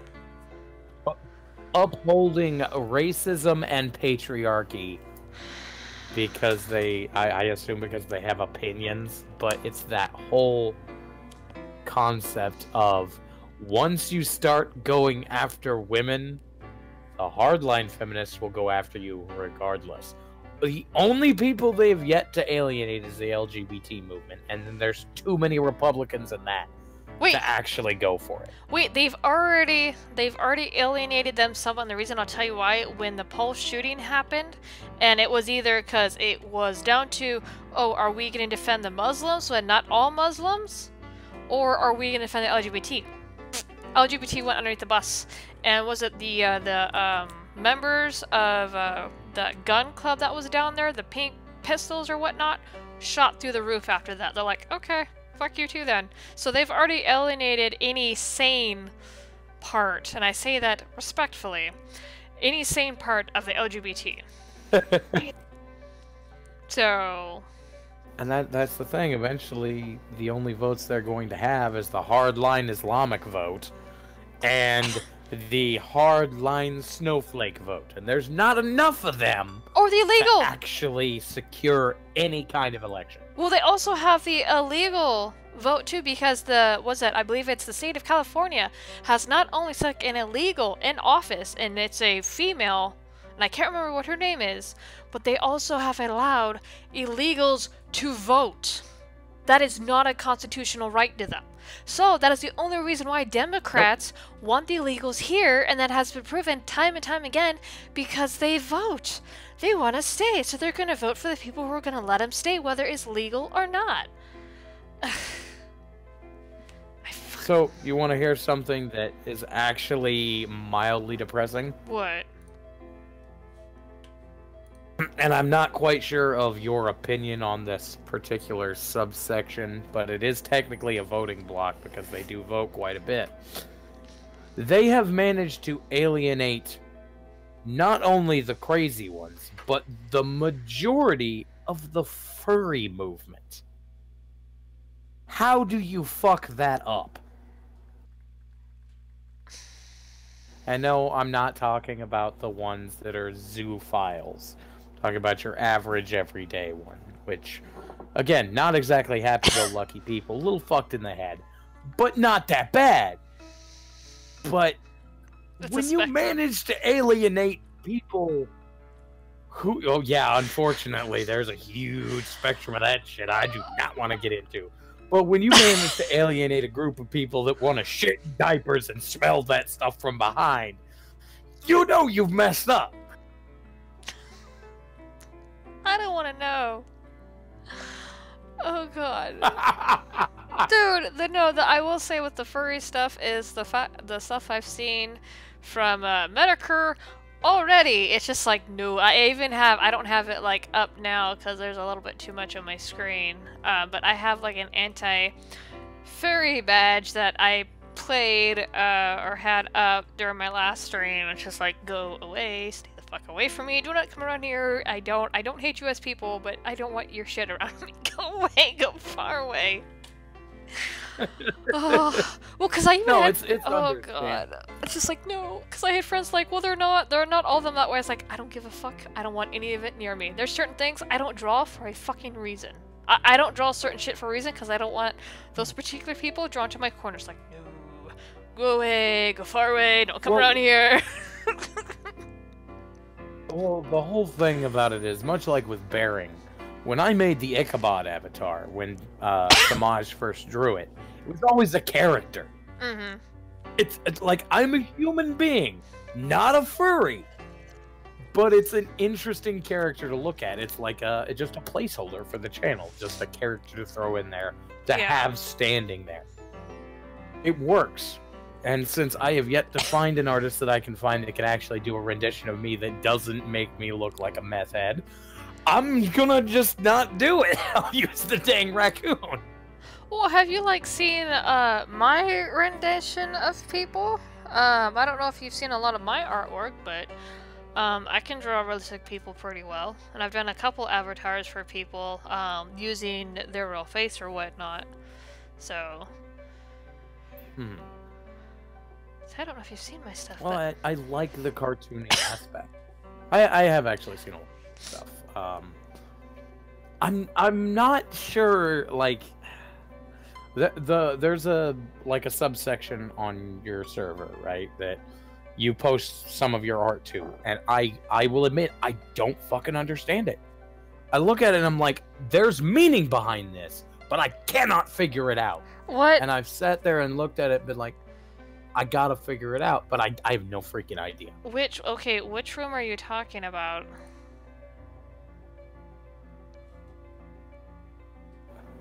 The one where there's not a whole lot of context, and I don't know if it's okay to talk about on here. Oh, you're talking about Forbidden Chambers. Okay, so people have actually gone into that room. Yeah. That has to do with my past or whatnot. So, I needed to get some shit out of my head, and it's just like I have minors in here, so I'm gonna put this behind a not safe for work door because I don't want to get in trouble. So, like I can. Yeah, no, So like I understand it. It's just one of those things that I've looked at and thought, I know there's something behind this. There's something that is like, I don't know if it goes down to like it's something that people would need to talk about, but it's a thing that like you can tell there's something behind it that's like just under the surface that nobody really wants to talk about. Oh yeah, it's. But I mean, I'm blunt. Yeah, no, there's like that piece, and we'll move on to the next subject here. But those two particular pieces, I was not comfortable posting anywhere else. I'm just like, I don't know what this can be considered under. I don't want to have, because I almost put my page. I think I put my page as 17 plus, and I'm thinking like, I don't want some of my page is just gonna go behind a door for adults only, and like not even, my mods. My mods are not allowed to tweak the room, because I don't always know the age of my mods, so it's just like, yeah, the mods aren't even gonna have access to this like they do the other rooms. So, but yeah. Freaking A.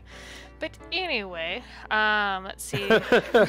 Yeah, no, there's some art that I have that is very symbolic, and like I for the most part I'm comfortable with posting it.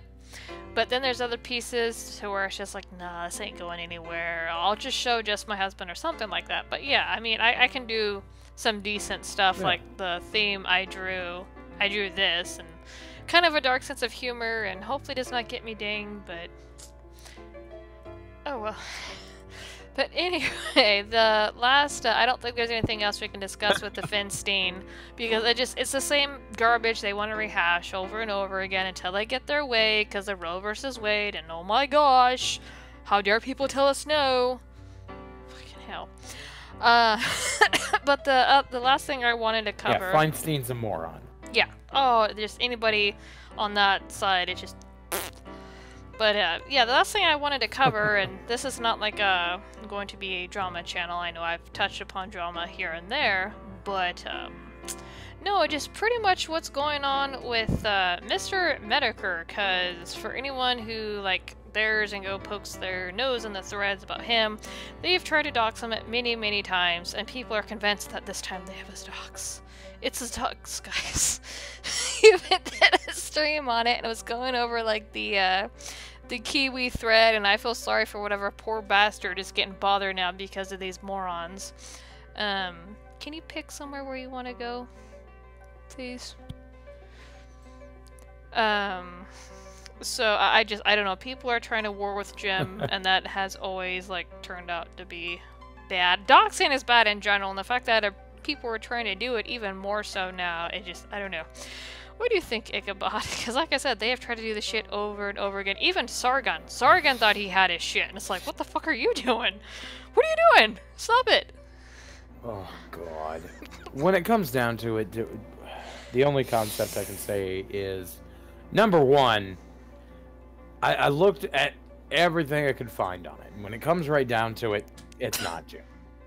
It ain't him. Like, the man, Metokur has been around for so long on the internet, and people have tried so many freaking times to dox the dude that he's got dodges everywhere out there. There's little things, more fakes, and I guarantee after this one, they're going to find another fake one, and another, and another, and another, because he puts them out there to distract people. And he did the stream today, apparently, where he was gone. He's like, I'm done with this YouTube crap. Yeah. I guarantee you in a week he's going to be back laughing at that, if not sooner. I would not be surprised to see a Mr. Metokur stream tomorrow about him laughing at it and being like, did you people really think that's what was going to happen? I'm right here. You're wrong again. Well, because like, there was a bunch of people that sat there and was like, yeah, go ahead. They had said that it was this dude, some like financial guy, and then somebody found a video of the financial guy talking. Vocal patterns don't match. The voice is all wrong. Pitch, tone, everything. Not the dude. So unless he's using an incredibly advanced voice changer that can tweak everything about how he talks, it's not the same dude. You're never gonna find Jim. Jim don't give a shit.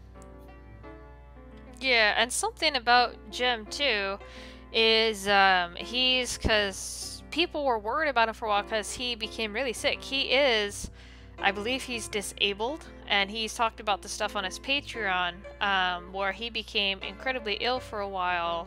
And people started to pass around that he died, and I forgot what sort of sickness he has because he's very, very much sick. So I was talking about this with someone over Facebook today. It's just Jim does not give a shit. He's already has the shit end of life stick, so he's just like, I don't care. I don't care. I mean, he has standards or whatnot. Just from what I've seen, and he won't mess with certain people. Like, if they don't go out of their way to mess with him or be retards on the internet, he won't, like, stir the shit pot. He'll leave him alone. But, as I told someone else, it's just like, leave it alone. Walk away. Yes, it's a dud, but fucking walk away, because each time people try to do this to Jim, Jim goes out of his way to torch people. And it's not fun. If you end up in a Jim video, or a Jim anything, you are fucking done at that point. You are now the lolcow, like Sargon. I know because he's went up against Sargon. Did a live stream with Sargon because Sargon tried to out him as Haberman. And it's just like, Haberman is a meme at this point. So it's just like, you guys are all fucking retarded. Stop. Walk away. This is not something you want yourself involved with. I don't get the stupidity. And I think that's one of the major things with Metokur. I mean, Jim's one of those people that, you know, you kind of want to get him on the channel because he brings an ass ton of views. But if you really look at it, he's not the kind of person you want to have on your channel. No. Because he has this tendency of going to dumpster fires. If he wants on your channel, you're probably a dumpster fire. Or he's going to turn you into one. And that's something, too, is, don't get me wrong, it'd be nice to have, a big audience. Say for like my live stream, I'm just starting out. I have like maybe 7-8 people. It dwindles. It goes back and forth, and I don't have a big personality like a lot of these other people. But something too is like with a large audience, you're gonna have a lot more shit. Where did these people come from? So when audience goes on to streams, he brings his audience with him. Half his audience is fucking nuts. Half of his audience is 8chan people. It's like, oh my god, no, get the fuck out of here. I don't want you around here. So if he's sniffing around you, it's not a good thing. Now, with the kill stream, because I've seen him on there a lot, him and Ralph talk a lot, Jim seems to have a good time, and I don't know how long that's going to last, because I've seen him like on Andy Worski, the Kumite, and he always seems to have a good time, and then he backs away, or he goes and does something else, and he takes the audience, like, with him. People will hang around because they know, oh, is Jim gonna pop up? Because a lot of people used to hang around the Kumite, and they'd always try to summon Jim. Jim would pop up a lot of the time, but when Jim stopped doing that, a lot of the people didn't sit in the chat anymore. So, but yeah, it'd be cool to talk with Jim and to have him on stream, but then again, it's just like your audience scares the fuck out of me because I know half of your audience are non-people, or a good portion of them, and I really don't want to be on 8chan's radar. I really don't. I know Here's the way Go ahead. I can, like, quantify it, right? Mm-hmm. The easiest way for me to quantify it is Devin has a huge audience, AIU. Yeah, go. Big audience guy. Yeah, he's got a huge freaking audience. One of those YouTubers that managed to come in at just the right time and get just the right amount of exposure to become a bigger channel. Mm-hmm.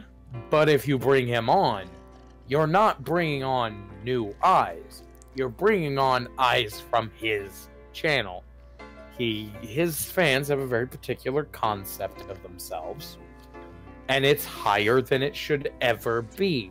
You will get these people who come in there like, you're so low IQ, and I'm sitting there like, oh my god, do you even know what IQ means? And most of them will give me what the word means, which is intelligence quotient, but nobody can actually explain to me what an IQ is. For the people interested in the chat, what your intelligence quotient rates is not necessarily how smart you are. What it actually measures is your capacity to learn and process new information. Mm-hmm. Congratulations, you now know more than most of the goddamn audiences I've had to interact with. But the concept is they will come in with the lamest possible insults. Like, people still think the phrase fur fag is an insult for me. But I'm not a furry, so it doesn't apply. So I just sit there and go, okay, whatever. Low IQ, doesn't apply. Sit there, whatever. Just ignore them. The longer you can manage to ignore stupid people in your chat, the longer your channel will be able to survive stupid people in your chat. But if you get a bunch of people who are incredibly confrontational, who always want to start crap with somebody else, like, I have nothing against the man, but like the Kumite, everybody in there was looking and spoiling for a fight. Mm-hmm. And because of that, a lot of the people that were looking and spoiling for a fight would fight in the chat. And the problem with them fighting in the chat was you'd have these huge battles of varying audiences who were coming in for the guests, but not for the actual show. So you'd have people that go in there, completely reasonable individuals, look at this entire show and be like, fuck that, this is not for me, and go. They would just bail. And I can't blame them. Like, the whole reason that I watch the Quartering, Quartering Jeremy. Yeah, no, I watch him. I actually got to talk with him a little bit on the Oofcast the other day, so it's like, cool. Yeah, like, I briefly went on to his channel because there was this thing where he was having people in who were coming over from the kill stream to try to start shit with him. Because he always talks shit on the kill streams. Fans. Never says a bad word about Ralph. We'll go in there, talk to Ralph all the time, have fun, because to him it's fun. Mm-hmm. And then he goes back to his channel and be like, man, the kill stream people are such pains in the ass. And it's their viewers, because they're the same irritating, confrontational viewers that would go into the freaking Kumite. And that follows. But Jeremy had this time where he was having them in to talk to him and tell him the complaints. Bunch of people went in. I went in to tell him that during the game he was playing, the character that he had as a companion needed a better weapon because he had something equipped that didn't work for the class. So he wasn't doing a lot of damage with the character, so I was like, hey, this dude needs to change his weapon. And then that was it, and I instantly left. It was like, that's all I want to say, bye. But everybody else in there just wanted to scream and yell at him, and all he would do was laugh at him. But when it came down to it, the concept of him laughing at them only set them off more. If he would just sit there and talk to, like, his fans, or sit there and talk to people who made an actual reasonable argument, utilize his mods, he would be able to have streams where he could just have randos in and they'd be able to sit there and talk. All you need is a baseline of vetting of who goes on the stream and who doesn't. And I think that's actually what a lot of streams miss these days. They don't have that baseline of vetting, so they let nobody in, or they let everybody in. And then there's gotta be that middle ground, because if you don't have it, you're just letting in trolls constantly. No, and that's true enough too. And that used to be like a really big thing, especially with Google Hangouts. Like a lot of people, like when I look at streams, they will use Google Hangouts. I refuse to. Like for me, my stream, I'm going to keep it through freaking Discord because there's no chance of a raid. Nobody can come in to the chat room for the stream. Not even I don't think, if I remember my permissions, I don't think even the guards can come in. But nobody can click in here, nobody can move anybody out. I was actually supposed to tonight create a specific fire chat mod that would be a temporary status for those talking in the actual chat room during the stream, and then being demodded afterwards. But yeah, Google Hangouts, all it took was for someone to see the URL and raid. I remember Cog getting a strike because he got raided and they flashed porn for like 3 to 4 seconds. They flashed porn on their screen, and the Hangouts. No. Oh yeah, no, the Hangouts was flashing. I believe it was Cog. Oh, what? Yeah, no, it was Cog, and what had happened was his thing was up for just a couple of seconds. But then they came in to the Google Hangout, blocked Cog, so Cog got kicked out of his own Hangout. Oh, that's another thing too. And then blocked everybody else in the stream, and then proceeded to play hardcore ET porn for the next 5 minutes until the stream shut off. Yes, and that's the thing with Google Hangouts too, because you can stream using Google Hangouts, but if you do get kicked out, you're fucked. So that's why I like OBS and freaking Discord. There is no chance of anybody fucking with your stuff. If you have all your stuff set up right, there's no chance of anybody coming in and screwing with your shit, like at all. So, but I think everybody... Go ahead. Even with minor permissions, all that they're going to be able to do is pop in, say a bunch of offensive stuff, and then you'll get them kicked out before they can do anything else. Because it doesn't have Google Hangouts' weird, screwed up system where if you get blocked by a guest, you're kicked out of your own freaking Hangout. Yeah, Google Hangouts was, because I've tried to use it a couple times, it's screwy, and the lack of controls is just, I don't know. I've never liked the lack of control. Sure, you can share your screen, but I don't know. But well, you can do that with Discord now too. Yeah, I don't think you can do that with a particular server chats. You can do that with personal calls and whatnot, but I don't think you can do that with server chats so much.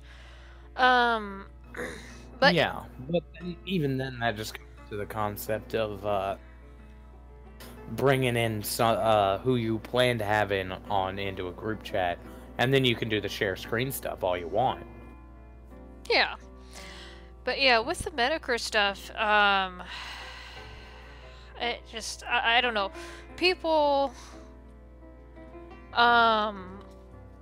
are trying to war with him right now and get him docs and advertising that they has said docs, and it's just like, the fuck are you doing? Why are you even doing that? Stop. It's a dud, but stop. Well, when it comes down to it, even if it is a dud, it just shows who can be trusted and who can't be trusted. Like these people that are currently like, I have Metokur's docs, let me talk to him. Who know already to never associate with those people, because if they're willing to spread a dox once, they're more than willing to do it more than that, and they will use it as a manipulation and intimidation tool, and you don't need that kind of negativity in your life. Well, like I was talking, like I said, I like Thomas. I've been on the Oofcast a couple times. I was able to talk to the Quartering because the Quartering came on his live stream the other night. Or the night before. So like Thomas Ellington was advertising, hey, I have Metokur's docs, and I'm all like, the fuck you mean you have his docs? What? So and we talked, and it's like, dude, don't advertise this shit. Delete, back away, go darken the situation, do not get involved. This is 8chan shit. Back away. And something I told him too, and people might say I'm tinfoiling or paranoid, but this is where people fuck up. Is with 8chan, because hopefully you can see where I'm coming from, at least agree a little bit. If not, that's fine. Is with 8chan, they have been trying to take down Jim for the longest time now, and they have tried to say, oh, well, this is his docs, blah, blah, blah, blah. 8chan is not gonna let anyone else fucking have that win, that golden nugget. There's no fucking way 8chan will go out of their way to torch that person as well. Agree or disagree? Mm-hmm. Oh yeah, no. 8chan is just as bad as 4chan used to be. Because all the people that moved to 8chan were the trolls of 4chan. And unfortunately, when it comes down to this concept, we are stuck with these people that will out themselves as being channers. And the moment you hear that, you should immediately disassociate with it. Because if they're going to go so deep into something like that, it's people that cannot be trusted to have close to you. That's the mistake that I made with Zeph. He was a freaking channer. And because of that, I got too close to somebody who was willing to use a term that doesn't make sense. And that's by any means necessary. Just like the group BAM that's going around working with freaking Antifa. You cannot trust somebody who will use any means at their disposal to ruin somebody. It is a backstabbing association. And eventually you're gonna get shanked in the spine. Mm-hmm. I honestly, I will say this, and I don't know if I've said this on stream, video, whatever, but I think anyone, I don't fucking care what is going on, because I've talked about this in private Discord calls with other people. If you are not a 8chan and you go and you try to derail those boards, you are fucking stupid. And the reason why I say that, because I've told this to a couple people, because like with, okay, let's, LolCow. LolCow is started to do stuff with me and Joy during the DO5 incident. LolCow is nothing compared to 8chan or 4chan or Poll. LolCow I was able to troll with an image I drew up that appeared in that form 5 fucking times plus Kiwi Farms. That's something completely different. So you can easily derail them, you can cause them to bitch at each other, whatever. It's fucking hilarious. But if you try to go and do that shit with 4chan, especially 8chan, not only because you can tell when they are in full defense mode or they're trying to shoot people away because they will post some of the nastiest fucking crap I've ever seen. I got scared away from the board for a week because I'm going, oh, fucking hell. No, this is going to make me throw up.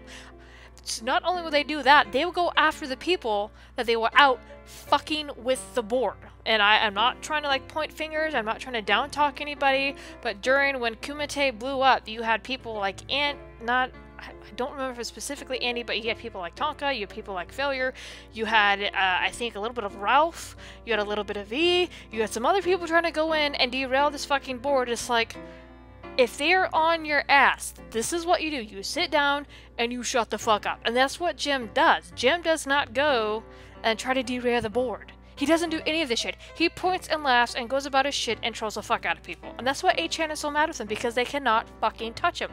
He does not go in and mess with them, but he will keep to his own stuff, and that's what pisses them off. And it's like, that's what you do. And I know that if they've gone out of their way to docs, and that they will clear doxes out, and then they'll repost them elsewhere, but you do not go and fuck with those boards. Jim knows that. So that's why Jim has not been caught or messed with to a degree that these other people have, or been able to, because he does not go and do this stupid shit. It's just like, what are you doing? Stop doing it. I don't know. I noticed it. Go ahead. No, you're not wrong. It's the concept of there are people out there. Just like if you're in a goddamn gym, you don't walk up to the biggest guy there and sack tap him. You don't do it. He's huge. You have to pick your battles. And when it comes to 8chan and 4chan, it's not even necessarily that there's one dude that's the biggest guy in the room. That's absolutely never going to happen. There's too many people who go rogue on there. And it runs down to the base of it, man. Oh no, it very much does. Like, what 4chan, because I know 4chan got bought out and purged, a lot of their threads got removed, but 4chan, considering, just remember what the fuck the shit they did. They've been in the news. They have put the CIA, the FBI, all those people to shame.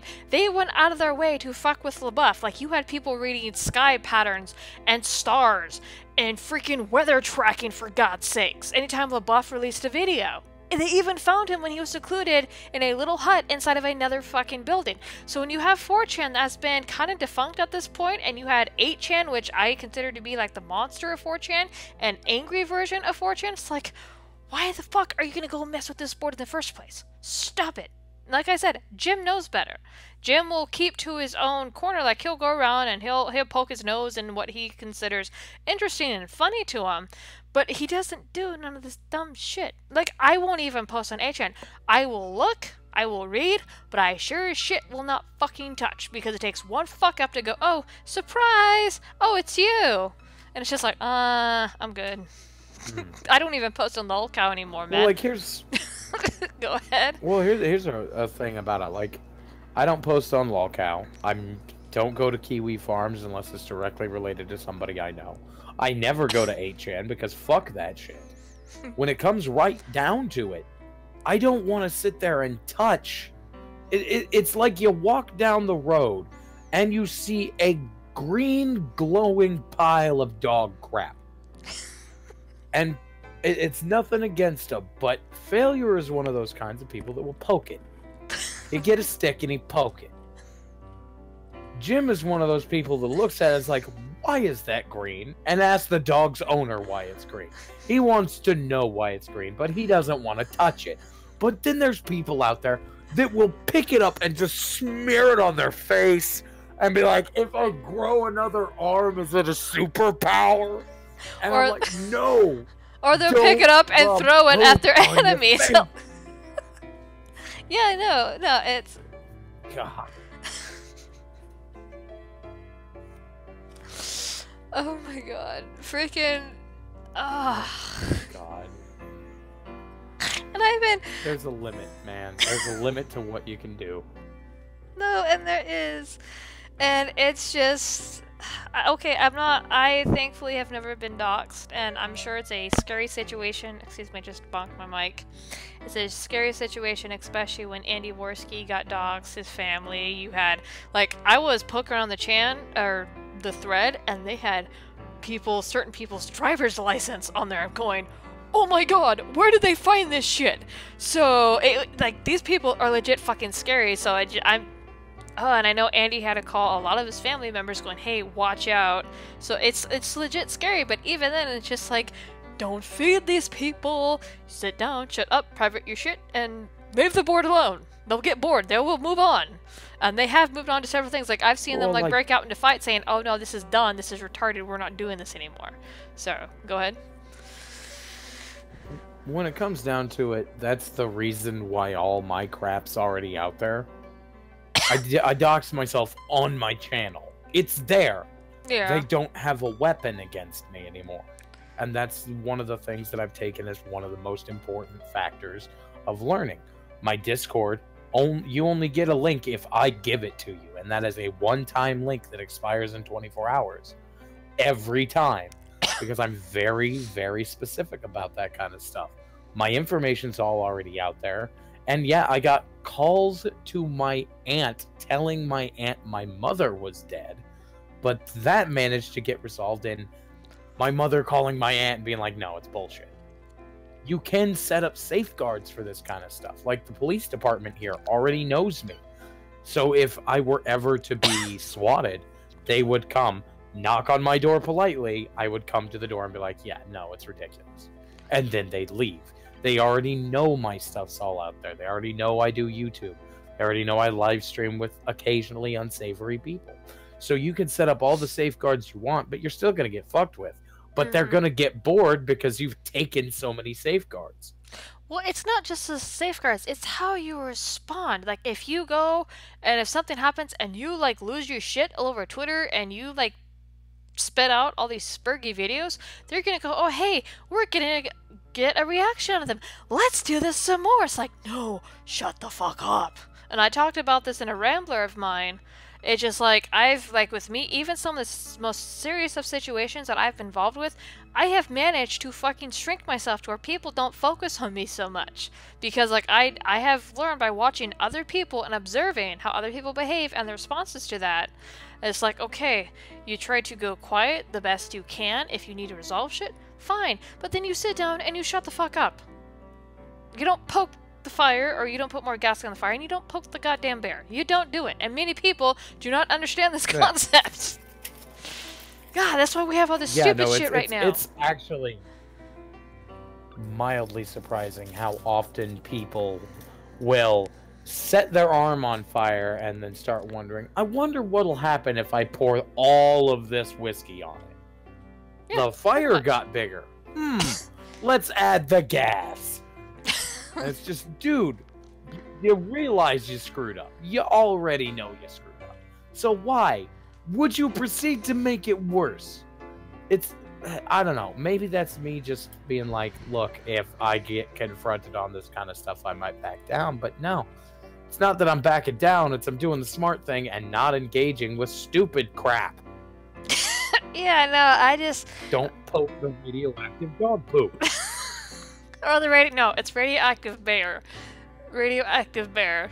It's digging in the trash. It's minding its own business. Don't go up and poke it. Leave it alone. Oh my god. Yeah, I don't...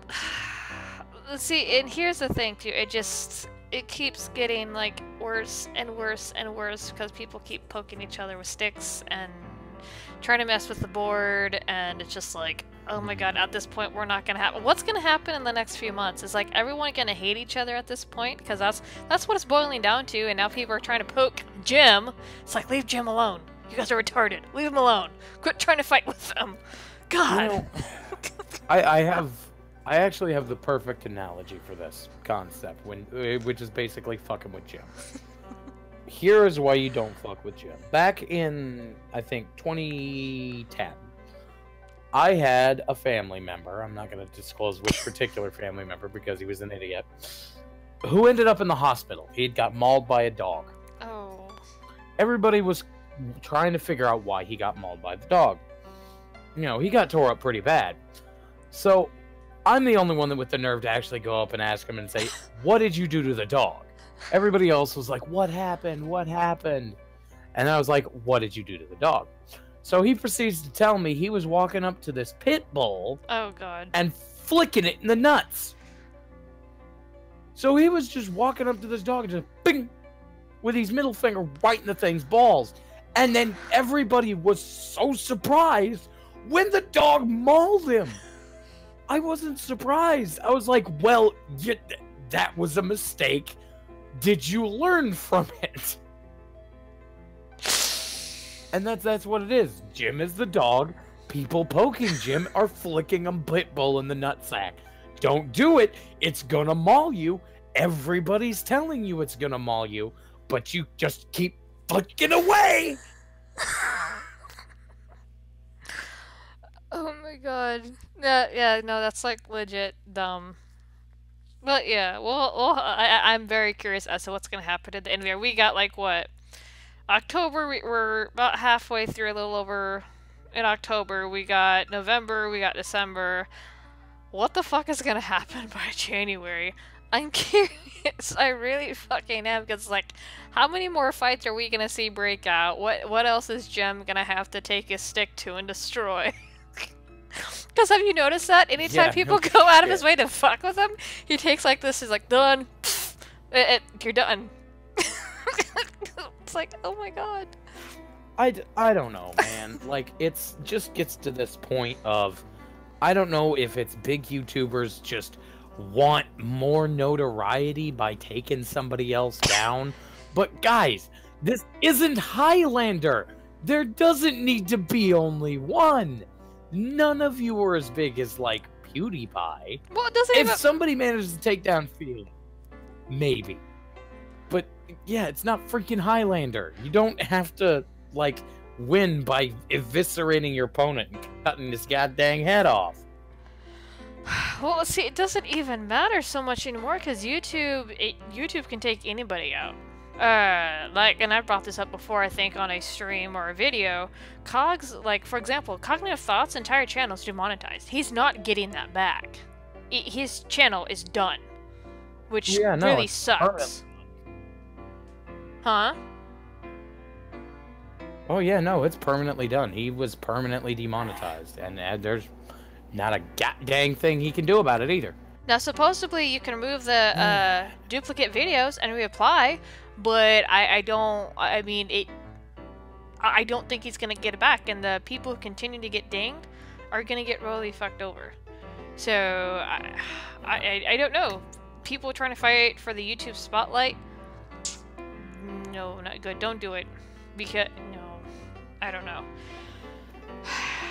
It ain't worth it. When it comes down to it, to the very end of the day, it ain't freaking worth it. Be somebody who can look themselves in the mirror, not somebody who has a million mirrors. Yeah, and like the new trend right now too is not only because there's certain YouTubers that are kind of being targeted right now. I feel just this is from observing, like you have Philly D with the Better Help. People are jumping on that wagon, trying to tear him out of his seat, and then you have people trying to tear down Andy Worski. I don't know if you've heard of the allegations that are floating around, but we talked about this. I have. Yeah. I've heard of the allegation. I don't know enough about Snapchat, but I think the timing of that is really fucking weird. That all of a sudden, oh, Andy's preying on minors. Where was this shit a month ago? There's no dates. There's fucking nothing on this. And the sources are Zoom and Anal Vape. Okay, yeah, I would not take... I wouldn't take Anal Vape's word for it. It's too... it's too likely it's manufactured. Because if I were Andy Worski using something like Snapchat, I would be using the picture from my YouTube channel or a picture of my face, because then people actually know who you are. Because Andy's got a pretty sizable audience.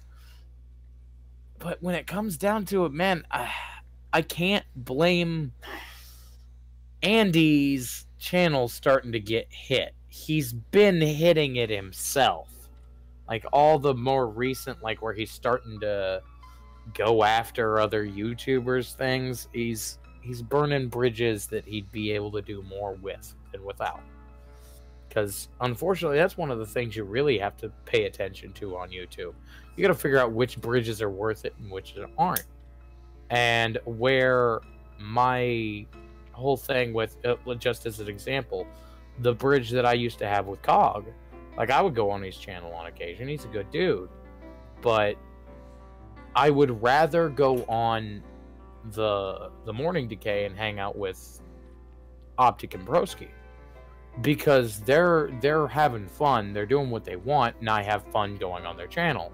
When it's Cog's channel, it's just like I feel like I'm imposing, and it's like it's a bridge I can afford to lose, because I don't feel a whole lot of connection between me and Cog as YouTubers, but with me and Optic Decay and with Broski even, I can actually feel like that kind of chemistry that you get in a good show. And I can't do that with Cog, because Cog is very much a solo act. So when it comes to what Andy's doing, and it's nothing against him. I'm sorry, I'm interrupting. Go ahead. Oh, no, you're fine. I know, like, with Cog, I've been on his stream. I haven't been so in a very, very long time. I was just on stream with him, the Oofcast or whatnot. But, like, I've had good talks with Cog. Now, like I said, I'm not going to get involved in the shit that's going on right now. Concerning him and Broski and all that, I just know, not my... I was going to poke my nose into it, but I'm like, nah, none of my business.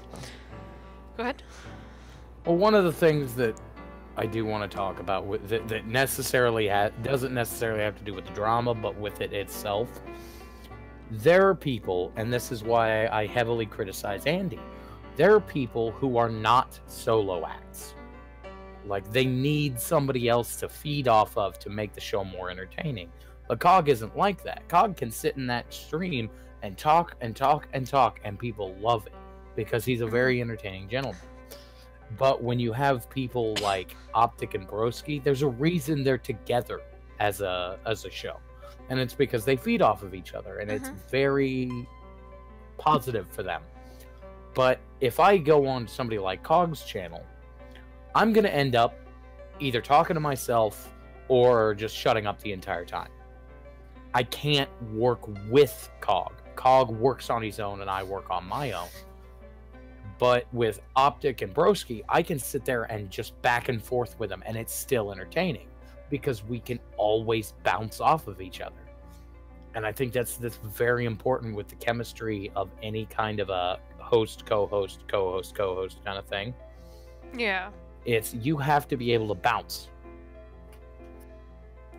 Yeah, and that's true enough, and that's why I'm kind of digging around, because like for me, I can ramble and I can talk, but my rambling and my talking, it bores the shit out of people. Like I can rant and rave until I'm blue in the face, and some people, like I've caused people to giggle with my ranting, but it can only go so far.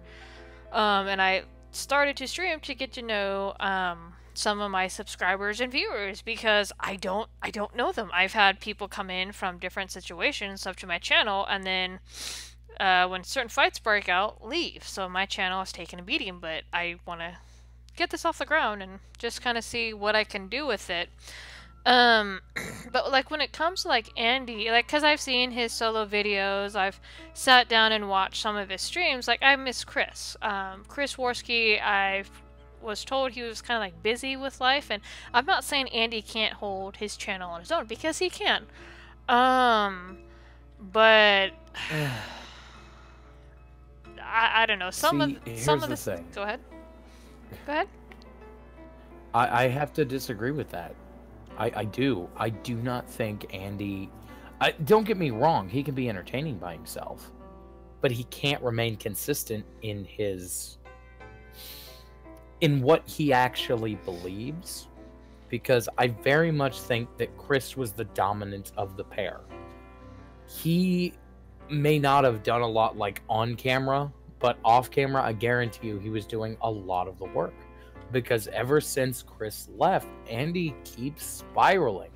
And I have tried and tried and tried my best to try and be like, hey, why don't you try this idea? Or maybe you should do something like this. And the problem is he needs a co-host. And I don't want to be offending to Andy, because he's a good dude. He really is. He's just not a solo act. He can do everything so much better with a co-host. Nobody was going to the Andy Worski streams when he had JF there for JF.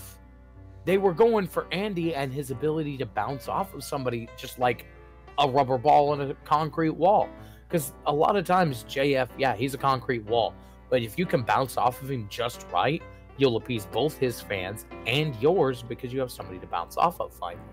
And yeah, that's the key that Andy's missing. He's got to have somebody.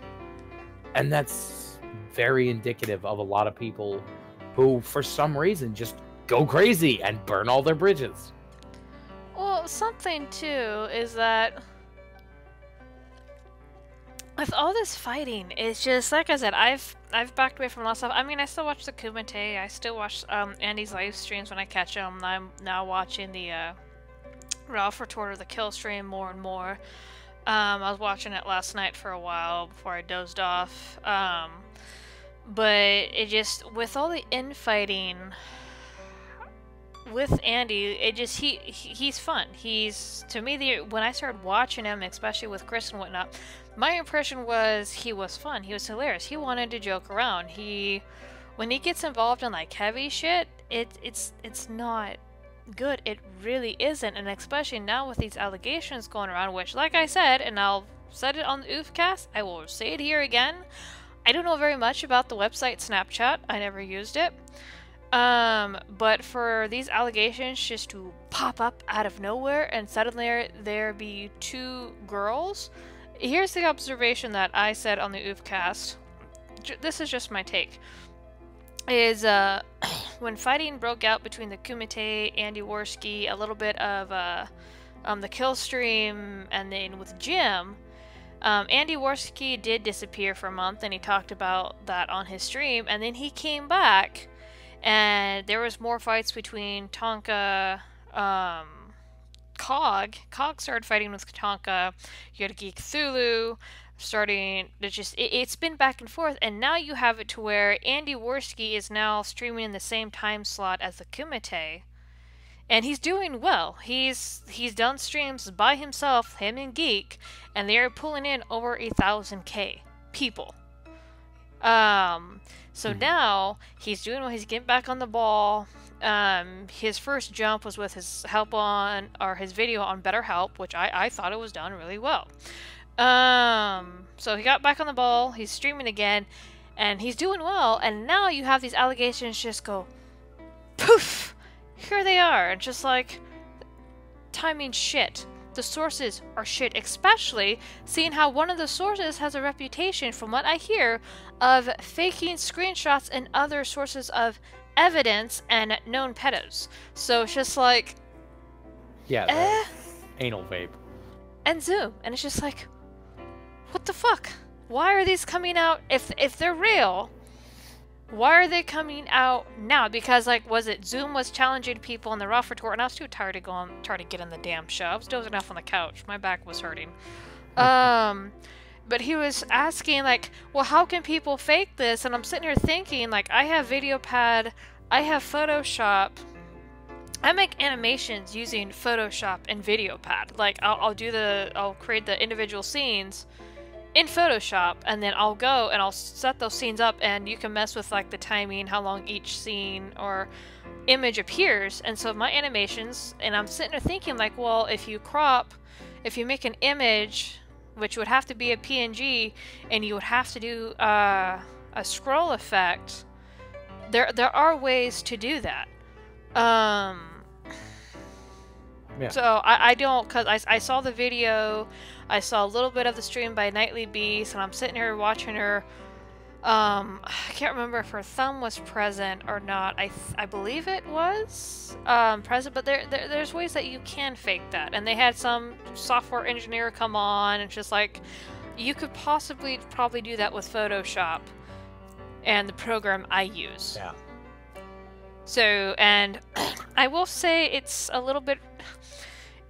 People think that there's a co-op against Andy. I think, considering how this certain genre of people have thrived, and considering how there's been freaking retarded-ass ops before, it's not too far-fetched. Like I said, the timing sucks. Something smells off. And, was it Geek, Thomas, and, Ka got a couple of their friends to go through on Snapchat, and if you look at its freaking hashtag Daddy No, they actually went through and started to create a bunch of fake screenshots using Tonka's avatar, Vamp's avatar, and a few others, and doing all these fake back and forth messages.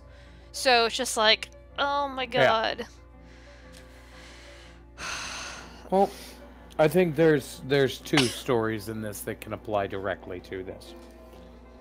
Look at what's happening to Andy right now with the pedo shit, right? Now look at what happened with Kavanaugh. Both cases have, unfortunately, the same amount of evidence, which is to say none. So what are we going to do now? Are we going to get an FBI investigation into Andy Worski's potential Snapchat account, or are we going to wait for more evidence like freaking adults? Yeah, to me, this evidence is, like, too iffy, and there's claims that he was trying to go around and follow, like, all these teen girls, and it's just like, I don't know, where's the proof, and how, and here's something, too, it's just, Andy tried to go on with the kill stream, and I think he was freaking out just a little bit, because you know how he gets, he does get a little bit spurgy when he gets excited, or when he gets upset, and things like that, and that's nothing to him. I have a tend to go off when I get overly emotional. Well, he tried to go on there, and he tried to explain, and it was a little bit jarbled, and he, see, this is another part that kind of, throws up a red flag, is he was talking about how his Instagram and his Snapchat got flagged down for violation of terms of service on both websites. And supposedly, according to Zoom, I take his stuff with a grain of salt, considering the shit that he tried to pull with Tonka. Freaking retard. Not Tonka, Zoom. He said that the girl that went on the Night Beast stream, that both accounts got terminated like 8 to 10 hours before the stream happened. So it's just like, there's no proof of that there. This is all word or hearsay. I don't know. Like I said, the entire thing stinks. I don't think Andy knows how to deal with it properly, so he's getting a little bit spurgy. But the timing of it, considering how he just decided to stream in the Kumite slot, I'm not saying Tonka and them are guilty. No. Because as we've known, come to find out, 8chan and like Zoom and people like that, they will go out of their way to fuck with a situation. And they will start shit just for the hell of it. So, I don't think, because people are saying, well, Tonka's working with Anal Vape and Crowd and fucking Zoom, and it's just like, are you guys fucking retarded? I don't think Tonka's that involved like that. I think he just retweeted some stuff that he saw. But I think it could be just Zoom and Anal just starting a bunch of fucking crap for whatever fucking reason. They're on 8chan too. They are 8chaners. For entertainment. That's the only reason I could see, is for entertainment. Yeah. Another controversy that needs to blow up. And Yeah. the thing of it is, when it comes to Andy, yeah, convenient accusation is convenient. Oh, definitely. If they were Democrats, I'd say they're trying to push him out till November so they can see if they can elect a new Andy Warski. At this point with Andy, like I said, this is just from my observance. I stay far away from the bullshit. I'm not involved in any fights. Don't want to get involved.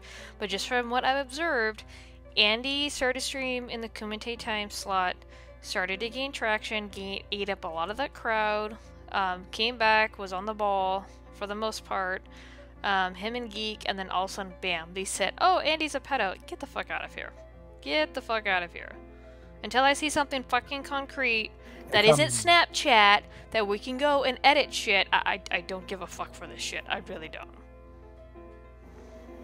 Yeah, it's too convenient. Way too convenient. And the timing is off. It's So, like, yeah. Go ahead. I just when it comes down to it, to me, it's Kevin Aworski. Yeah, Sorry. No, you're fine. No, I got the same impression, which is actually kind of funny. But, because he's doing well, and he's, hold on, Abby. Basically, he's becoming more successful, and by becoming more successful, he's made himself a target. A lot like Kavanaugh did when he became nominated for the Supreme Court. So, ends up that way, and unfortunately, that's kind of how it has to happen sometimes. Yeah, no. Hopefully, it just either blows over or whatever. Oh, I think it's going to blow over. And I know something, too, because they tried to put this excuse on the kill stream because Zoom, they tried to bring the girl that was accusing Andy on the kill stream the other night. And Zoom was acting as the mediator of sorts. And she, I guess the Night Beast only pulled in about like 50 people. A small crowd. I'm not making fun of them. Just the reason why I'm bringing this up is because she had first wanted to come on. And I guess supposedly the crowd that was watching intimidated her from coming on. And it's just like, fucking bullshit. Bring her ass on and get this freaking buried. Quit. No, don't do this dumb shit. Like when it comes down to it. Go ahead. Yeah, no. When it comes down to it, yeah, no, that's what's about to happen. It's either she's gonna go on to something relevant, talk to Andy herself live, or she's gonna be one of those people that doesn't actually exist. Just a random person they found to play the joke. And they'll probably, once they do it, just be like, aha, I was only pretending to be retarded. We knew this was a joke the whole time. No, it wasn't. You were trying to start shit. Didn't work, and you got called out. And that's what's hopefully going to happen. You're just going to end up getting called out, and then the whole thing will be bullshit. Unless it's true. And if it is true, Andy, don't touch the kids. It's not good for you. That's all I can say. I'm here's hoping for the best. I am not wishing for the destruction of Andy. I just, like I said, when I started watching him, he was a fun guy. When he gets involved in drama, he sparks. He does not know how to handle it. That's just my opinion. I still like his content. The way that he came back with a better help video and the fact that he's now being successful with his streaming again, I think is really cool. I still watch the Kumite. I still like it. Don't watch it all the time because I sleep in too late. Sleeping schedule's too whacked out right now. But yeah, I don't hate anybody that's involved in this stupid shit. God, I wish everybody would go to their own fucking corner at this point, because it's like y'all are acting retarded and poking a radioactive bear that y'all should be keeping your fucking hands to yourself from. Like, seriously, don't stop! I still like the radioactive dog poop analogy, but that's me. I see it as more of a, there's a bear digging in my trash can, it's radioactive, I'm just gonna go back in my house. That's the way I see it. But yeah, I mean, I guess the poo analogy can work too, where it's just like, oh, I'm gonna pick it up and fling it. No, you're fucking retarded. You're gonna get torched too. The reason I see it as a radioactive poop instead of a radioactive bear, if you go into your house, the bear might still try to come inside. But poop is stationary. If you walk around it, you're never gonna interact with that poop. That is true. But these people make it part of their day to pick up the poop, get a big whiff, and then fling it at the closest person next to them.